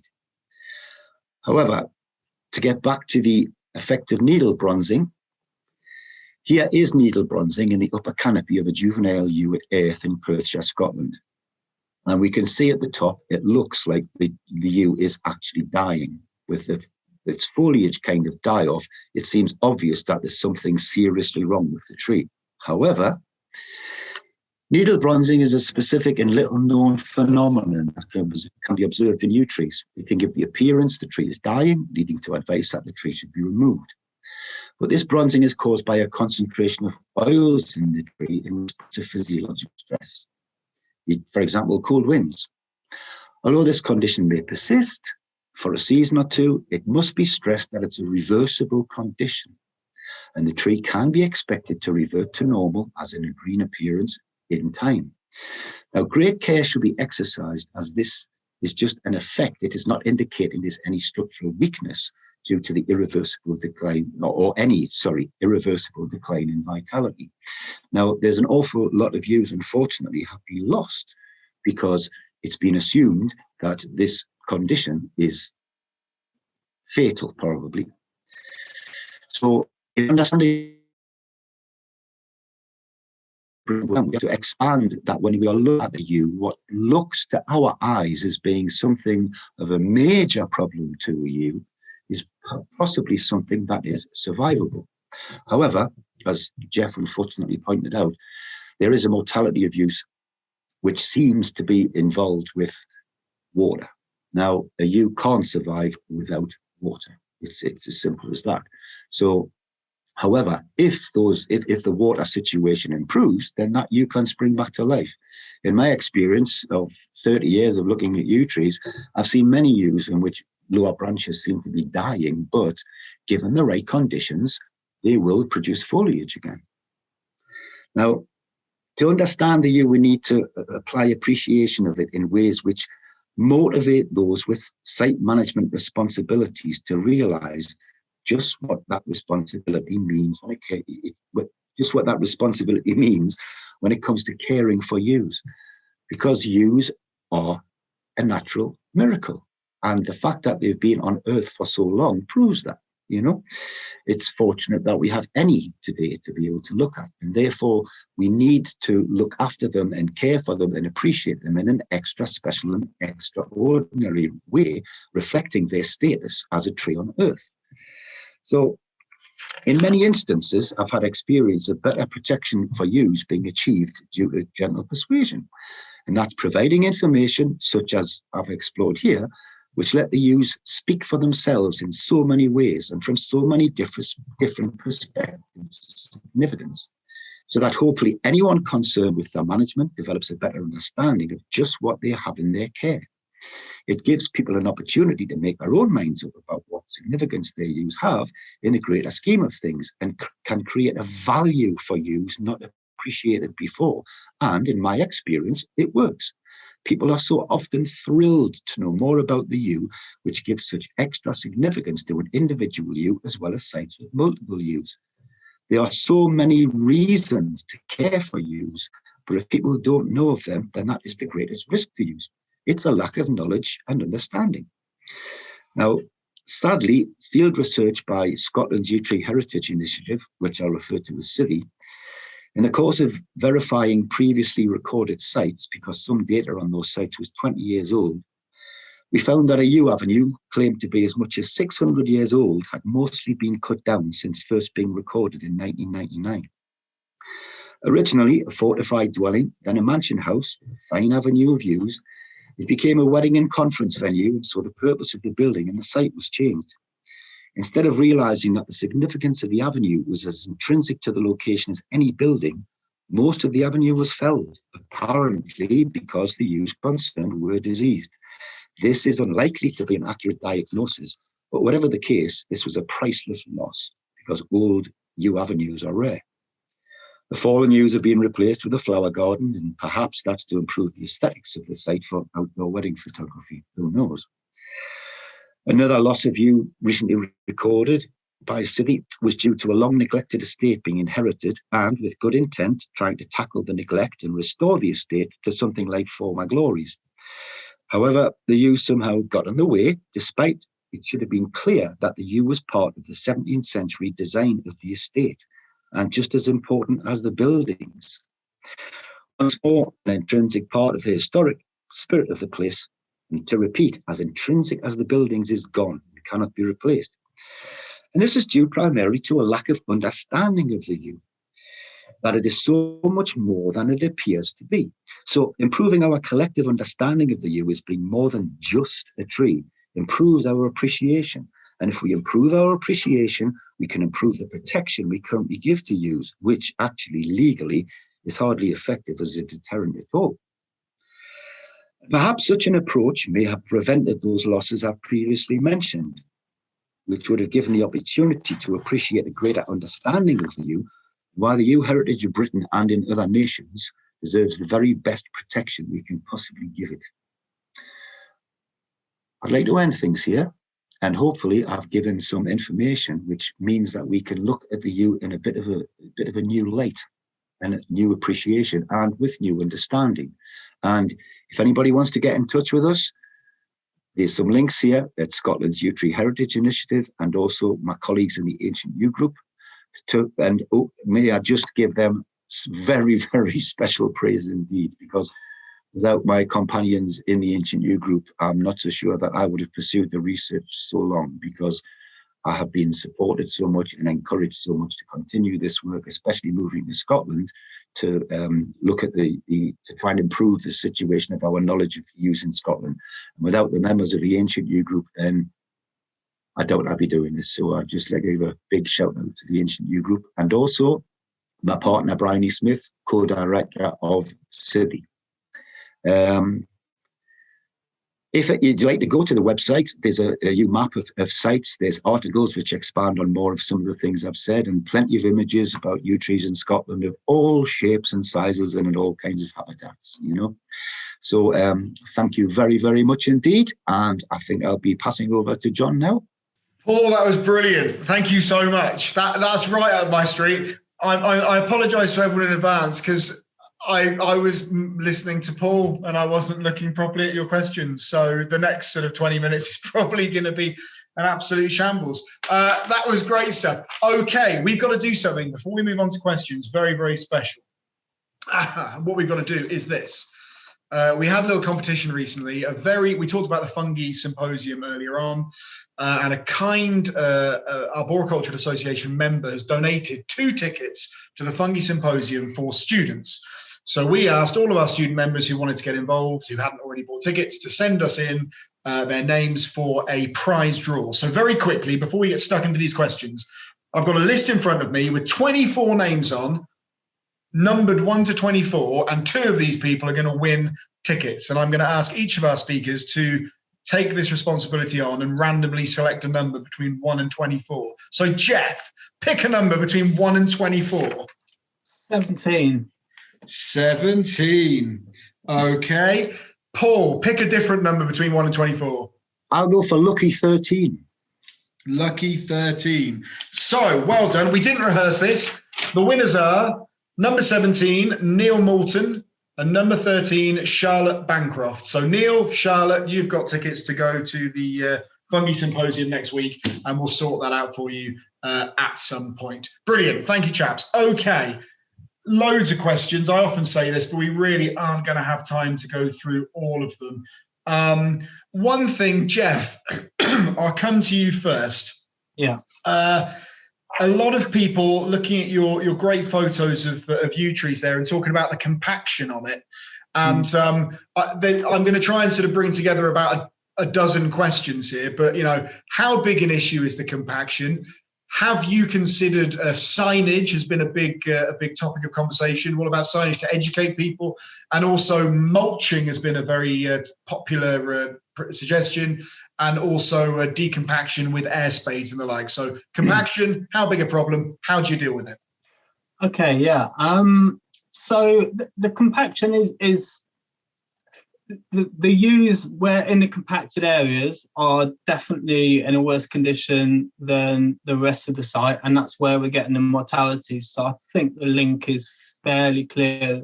It's the added pressure of the compaction that is probably causing those issues. We have considered signage. To be honest, I've only just realised that it's got so bad in that area. It's got a lot worse recently. So this is kind of moving it. It's happening at the moment. Really, I think we need to speak about getting some signage in. I think we need to look at managing where people can walk as well. Obviously, it's registered common land, so we would have to apply for an exception to the Secretary of State, I think it is. Hopefully that should be fine, and we can try and sort of manage where people go.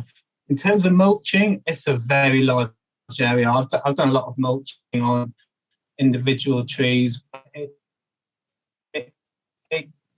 We would only realistically be able to get enough mulch to focus on a few individuals. I think it's a very difficult thing to roll out across the whole area. Air spading, I'm not. Yeah, air spading, yeah, can definitely help. Need to be careful not to do too much. I know people usually do trenches. Yeah, a certain amount will definitely help. Too much can be a bit of an issue, I think. Yeah, people have quite polarized views on using compressed air for decompaction. Some people are very, very hesitant and treat that with caution, and some people are quite happy to roll it out.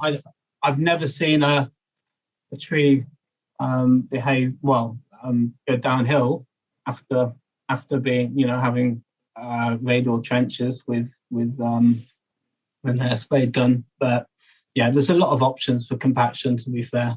The microbes themselves will do it as well.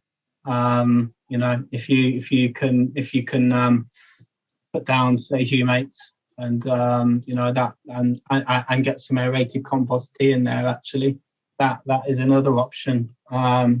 Keep on putting in the beneficial microbes, keep feeding them, and they will eventually sort out compaction themselves. I've probably battled on enough now. Thanks, Geoff. Paul, I don't know if you've got any thoughts on compaction around any of the trees that you're familiar with. Yes, there's a particular tree at Ormiston in East Lothian, which is very, very popular. And it gets hundreds and hundreds of visitors a year. And the local people that live next to it have been concerned about these compaction issues on the roots. However, when you look at it, and the tree has been subjected to visitors for an awful long time. I mean, for example, the Scottish Reformation leader, John Knox, is supposed to have preached under it, and Bishop Wishart as well. So is it a question of that the compaction is causing a problem to this tree or not? When you look at the health of the tree, it doesn't seem to be that compaction in that particular space is a problem. However, I don't know the visitor numbers to Newlands Corner and Merrow Downs and whatever. It could be more and more and more. And some of the options that were looked at Ormiston was putting a mulch down, but there was concern that might cause a mattressing effect and compress things even more at the surface so that things couldn't breathe. Now, I'd like to say at this point, unlike Geoff, I'm not a scientist in this respect. I mean, so I can imagine that what Geoff said about using microbes as a problem to regenerate the ground would, in my view, be the best solution. To let nature take its course in that respect, and let that microbial world bring a balance back to it. Because air compression, that seems to me a little bit of would it work or wouldn't it work, etc., etc. So I would go with Geoff on the basis of using the microbes. But it's a massive dilemma that we have here, because if we're encouraging people to appreciate yew trees, how do we get that balance between people going to the trees to experience them and then that causing pressure for the trees themselves? Yeah. I mean, in the slide where I used the Whittingham yew to show, this is what a yew should look like if it's allowed to grow the way it's supposed to grow. That's a private estate. It does not get visitor pressure. And this catch-22 situation, I feel, would be better addressed if there were information plaques at sites. If it was spelling out to people, giving a bigger picture to the yew so that they might think, okay, let's look at it from a distance. Let's appreciate it from a distance. Let's not go and chop logs off it or whatever, or chop branches off it. For me, it's a process of education. It's a process of increasing education so that people appreciate something and won't be so frivolous when they're around it. So notice boards, that would be another thing I would suggest. Thanks, Paul. There's a few people in the chat talking about sort of floating walkways and raised platforms so people can get close to the tree without compaction, which obviously is a great idea in some situations, but maybe not practical for many of our amazing yew trees that we've got.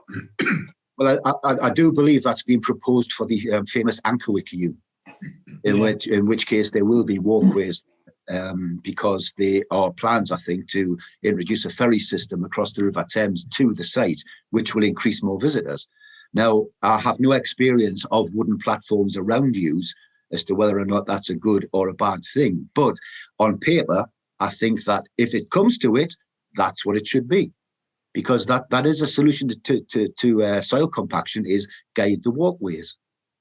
Absolutely. The main issue, I think, with boardwalks is cost. They're incredibly expensive to install. But yeah, that's certainly an option that we'd look at for Newlands Corner, I think, if we can get the funding, you know. But that would be absolutely dependent on external funding, I think. Yeah. You see, this is one of the things when it comes to funding. I mean, we're talking about a heritage of trees, which is of absolutely global significance, global importance, and we can't find the money to be able to protect them, when in the scheme of things, it's not even an atom in the ocean of funding when it comes to governments and all of the other authorities responsible, you know. So let's just, you know, heightening awareness of the use, heightening the importance of the use, bringing more facts into the matter and things like that. I mean, if that doesn't persuade some of the people with hands on the purse strings, then what will? You know, I mean, otherwise, what are we going to do? Are we just going to look at some disappear because we haven't got the funds to preserve it? I mean, we could find the funds to preserve a stately home or a castle. I mean, I'm not getting political, but, you know, when Jacob Rees-Mogg's family home gets £7 million to preserve it, well, yes, but that doesn't have a heritage of being 200 million years upon the planet. So anyway, I'm sorry to get a bit irate about this, so that's what I can't. Yeah. Well, I think Naomi's just said in the chat, I've just glanced up, and one word comment, priorities. And I think that's exactly what it is. If any of you watched Ted Green's masterclass in how to deliver a webinar a couple of weeks ago, he was talking about the Ankerwick yew as well, but also some of his work and Jill Butler's work to make the case for exactly what Paul's just said. If you can find, you know, yew trees or any trees of that age and size, these are cathedrals. These should be invested in the same way as many of these incredible public buildings we've got. So a bit more work to be done there. Okay, let's go on to another question. This is one about toxicity. And I'm going to go to Geoff first, then on to Paul, because in my time as a tree manager, sometimes you suggest planting a yew tree. And of course, the people who know so much better will say, but they're poisonous. People will eat them and they die. And actually, one of my earliest memories at school was being told not to eat the berries of the yew tree. And we've got a couple of questions here. One is from Chris. Do we know about actual toxicity incidents of yew in humans? Because he's also come across concerns of people having them in public places. Yes, and then, we do.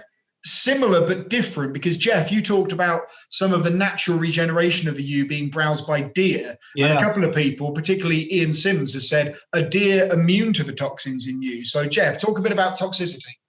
Okay, yeah, I mean, yew berries are highly toxic. Yew foliage, I think, is highly toxic. The deer, but our observations and other people's observations are the deer seem to really like it. So I wonder if perhaps maybe they eat a certain amount and maybe it helps them with internal parasites or something like that.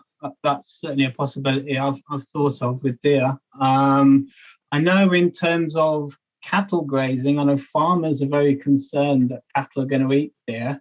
Cattle are going to eat the yew foliage, but it hardly ever happens in reality. If you put grazing cattle in amongst yew trees, you might get the odd one young animal that might eat a bit and die, but it's very low incidence in actual fact. And I'm pretty sure it's the same for sheep. So I think a lot of animals have got a bit of a third sense of what they shouldn't really be eating, to be honest. Especially with you having been around for such a long time, it's probably one of these things that's hardwired into animal DNA to a certain degree, isn't it? You know. Paul, any thoughts on that? I've got an article on the website which explores this, because actually not all yew trees are toxic. The Pacific yew in America is non-toxic, and it can be used for all kinds of medicinal purposes, and was for thousands of years by the indigenous people. And there's actually yew herbal treatments and supplements available today, which are sustainably harvested from the Pacific yew. Now, toxicity-wise, I'm coming round to the idea that the yews, deer especially, they're self-medicating with the yew somehow, because it doesn't have a high nutritional content. It's very poor in that respect. And why are deer browsing on the yew when there's all kinds of other food? I mean, there's a local forest here at Ormiston where there's all kinds of local food deer could be eating, and yet they're going for small seedlings. So to me, that suggests a bit like cats and dogs sometimes when they will go and eat plants for self-medication purposes, that the deer know there's something in the yew which helps them. I mean, it could be against ticks or internal parasites or something like that. When it comes to human beings, the only real recordings of human deaths have been by suicide using yew foliage, because there's no cure for that. I mean, if you're going to take a way out, that's a sure way of doing it, you know. There's an awful lot of superstition about the fruits of the yew. However, the arils are edible. You must remove the seed first of all, because that is toxic, but I eat them. I use them to flavor vodka. I mean, it's a common practice in Eastern Europe, you know. They're very sweet. They've got a very high calorific value. And they were a part of a traditional sort of like country snack diet. I mean, they had a nickname of being called snot gobbles in the country because of the amount of juice that they have in their pulp, you know. But things got so bad, you know, a few centuries ago about the yew tree becoming, instead of being seen as the tree of life, etc., it became a very macabre, dark tree. Victorian Gothic literature, you know, gave it the impression that the yews are in churchyards, haunting churchyards so that the roots can enter the mouths of corpses and suck their soul out and things like this. So the whole perspective of the yew was turned into something being dark and toxic. And it was even believed sometimes that to sleep under a yew meant death, you know. But we know that that's not the case now because of the scientific technologies and which have given us insights into the yew, some of which are touched upon earlier, you know. So this superstition element of it being so toxic, yes, it is.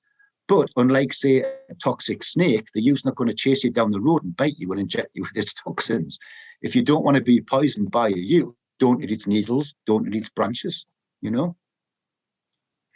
So again, it's you know, it's a question of education with people and improving our understanding of it and trying to get away from this dark, gloomy, funereal aspect of it, so that when we see it in you know, in all of its glory, we can just appreciate it a bit more.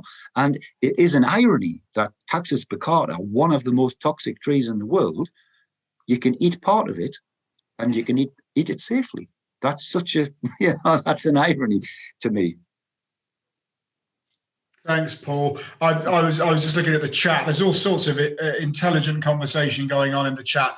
But please don't go out there and try eating yew berries, even though there's lots of responsible people there telling you it's safe to do so. Just be careful. And of course, I would never endorse Paul saying that we should drink vodka either. It's very bad for you.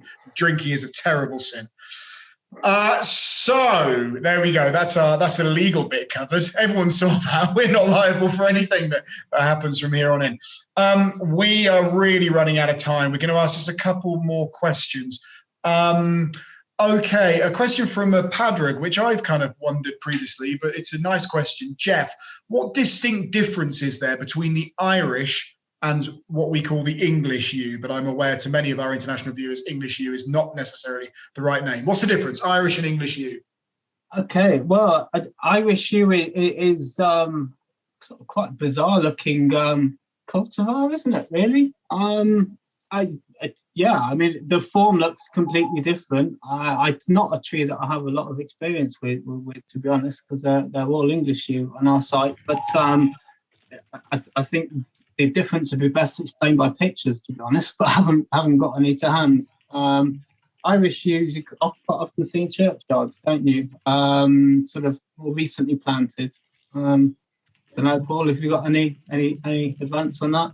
Again, if anybody would like to go to the website, there's an article about the Irish yew on the website explaining its history, because all Irish yews, true Irish yews, are descended from a mother tree, which is at Florence Court in Ireland, which was found on a mountain. There was 2 bushes originally found. Their growth habit was noticeably different to normal yews. So the 2 bushes were dug up, one died. The other one survived, and cuttings were taken from it, and all all yews, true Irish yews, are clones from that mother tree. Now, those are sterile. However, it can be pollinated by other yews, creating a sort of a hybrid, another kind of hybrid. So it's not true Irish yew as such. But over time, Irish yew do revert back to more of a baccata type of morphology. It's a very tight tree. If we can imagine a cypress tree. And then all of a sudden, the branches will start to fall out and fall out and fall out, and it becomes a lot more open aspected. But as I say, there's a page on the website which goes into that if anybody would like to chase that up. Thanks very much, Paul. Sorry, I'm just looking with horror now in the chat when we've got people saying the exact grams of yew arils that you can eat before it gets dangerous. Please don't. Please don't. Just in case. Just so no one can lay it at my door. So, okay, we just got a couple more we want to go through. Right, I'll ask you a question, Geoff, and then I've got one for Paul, and then I think we'll do our final question. We've got about 300 people watching still, so, you know, I feel like we can carry on for a little bit. Geoff, Lee has asked,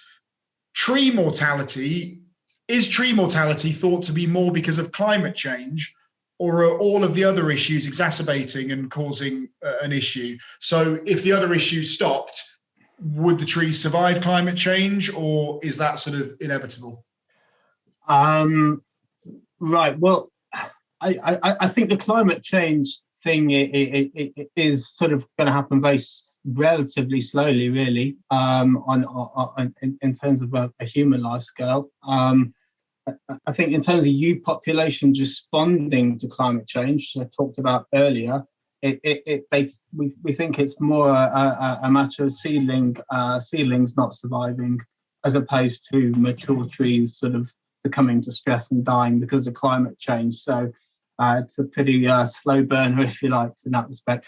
In terms of Murray Downs specifically, I mean, obviously, the reason that we're doing the study is because we're wanting to understand it a bit more. So all we've got at the moment really is our best idea from what we've observed. And personally, I think the water table and possibly groundwater having dropped over time is probably a key thing. And obviously, as rainfall decreases with climate change, then the pressure on that water resource is going to increase. But ultimately, that's human water abstraction for human use and human population growth that's been the key factor there, really. Yeah.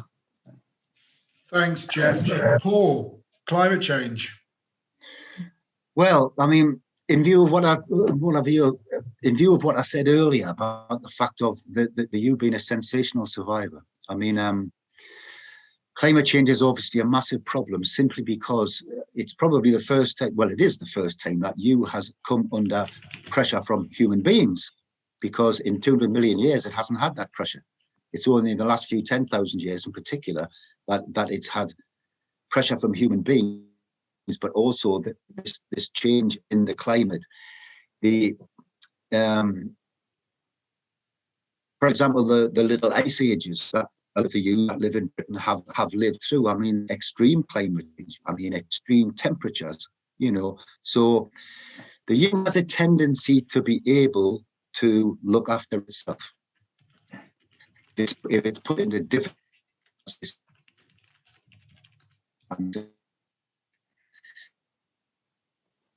climate change is something which it's an unforeseeable sort of effect at the present time. I would say all we can do is monitor things as best we can with the yew's best interests at heart and help whichever way we can, because the climate change modelling is so complicated. I mean, it's not just a question of CO2 or this or that, the other. It's the whole biosphere of the Earth is being affected in so many ways. But we have to bear in mind we're coming out the end of the last ice age. Things are going to get warmer and things are going to get hotter and things are going to get drier before they start to cool down again in a particular cycle. That's not to say that we shouldn't worry about the yew's that we have at the moment. Of course we should, because there are all of these other kinds of problems, but it's going to take a long time to appreciate what the effect on yew trees is going to be. And as Geoff said, I mean, if it gets hot in the south, seedling generation can't take place, then perhaps the northern extremes of yew habitats at the moment will move further north. So it could well be a balancing act. It's just such a complex problem to address at the present time. So what I would suggest is, on a local basis, let's look after what we've got local as best we can, and then hopefully that will educate us into some more better understanding of the yew. Now, just before we go as well, as you mentioned before the seminar, the webinar started, about recommending a book, which has inspired me. Well, this is Fred Hagenader's Yew: A History. It is the best book that will ever be written about yew trees. And if you really do want your mind boggled about the history, the culture, the science, the mythology of the yew, this is the book to have. It's a lifetime's worth of reading. I don't know how many times I have to go back and back and back to have my mind blown again about some of the facts in this book. It's an absolute labor of love, and I was fortunate enough to assist Fred with some of the research, but this is the Bible, okay? Yew: A History, Fred Hagenader. Paul, I think someone's ears might be burning at the moment, because I hope so. Fred is in the audience. So well done, Fred. There you go. There's a good plug. Fantastic. Thank you so much, Paul. And Geoff, let's do the tree book question. It's a nice way to finish. What's your favourite tree book? Okay, well, risk of making myself sound like a bit of a science geek. I've kind of read a lot more journal papers than I have books over the last 10 years, I'm afraid, because there's just been so much that I've needed to learn. So I'm going to go break the convention and go with the paper, actually. Suzanne Simard's paper on mycorrhizal networks facilitating tree communication, learning and memory. Absolutely seminal paper. Fantastic. I was so inspired by it and absolutely love her work. But for people who prefer a book, there's a fantastic chapter sort of that on written more in layman's terms on all of that in this Robert McFarland Underland, beautifully written chapter. Wasn't so much into the rest of it, but chapter on mycorrhiza was amazing. Robert McFarland Underland. Could you the paper there? I'm not sure everyone caught the paper. Could you? Okay.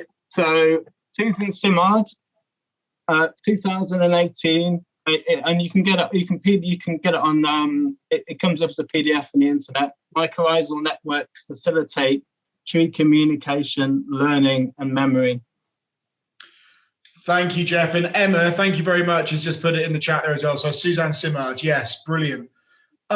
Well, that's great. And I have to say, I was really inspired by a lot of what you said. But Paul, I love the idea of how the yew is in that sort of, tiny percentage of trees that have survived all the way through. And it did make me think of possibly my favourite comment we've had in 38 odd webinars. But Ben Maxted said that there's only two things are certain in life: death and taxes. And yes, that is the geekiest but best tree joke I've heard for some time. So well done, Ben. I think you deserve a prize of some sort. I'll work on that.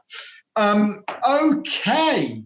I think that's kind of it. I took more notes than I've said, and we've got like almost 300 people watching. But I think we're probably done. Unless you chaps have got anything you want to add to finish off with, to put you under pressure. I would just like to say a big thank you to everybody involved, everybody watching, yourself, Sophie, Geoff, because it's my first experience of doing a webinar. So it's been a very, very nice one indeed. Thank you. I'd like to say thank you to you, Paul, as well. I was absolutely fascinated by your talk. Really, really interesting. I during my presentation, I didn't quite plug the fact that we really are appealing for people to join this research consortium we're setting up under the umbrella of Myosco. So we are looking for people to donate. So I think hopefully the Surrey Hills AOMB are going to be looking into some crowdfunding platforms for us that people might actually be able to contribute a little bit to themselves directly. But also we are sort of asking people from industry to come in and sponsor the scheme, basically get your company's name associated with the research, and help us out in that respect. So. Thanks, Geoff. You might get more than you bargained for there, because our audience is very engaged. You might get quite a few people. Right. Okay, well, in that case, I will just remind you all very briefly that I hope we'll see you next week at the Fungi Symposium, whether you come for the daytime sessions or whether you join us for the evening Wednesday webinar. It will be as a standalone session. It will still be great, so please do join us. But otherwise, this evening, Geoff, Paul, thank you both so much. That was really, really just brilliant. And I loved it, and it looks like everyone else loved it as well. So thank you both so much. Thank you to Sophie, who, by the way, if by the time you log off this webinar and then look on your emails, you've got a certificate of attendance already in your inbox, that's because Sophie has been working all the way through this webinar to give you all the certificates that you all asked for. So thank you very much, as ever, Sophie. And thank you to everyone watching. You're all brilliant. And thank you for your contributions, as ever. And thank you, everyone. Hopefully see you next week. If not, we're having a couple of weeks off, and then we're coming back for another webinar on, I think, April the 28th, which will be featuring the legendary Cecil Konynadijk, amongst others. So we will see you all very soon. Thank you, everybody. Stay safe. Special thanks to Sophie again.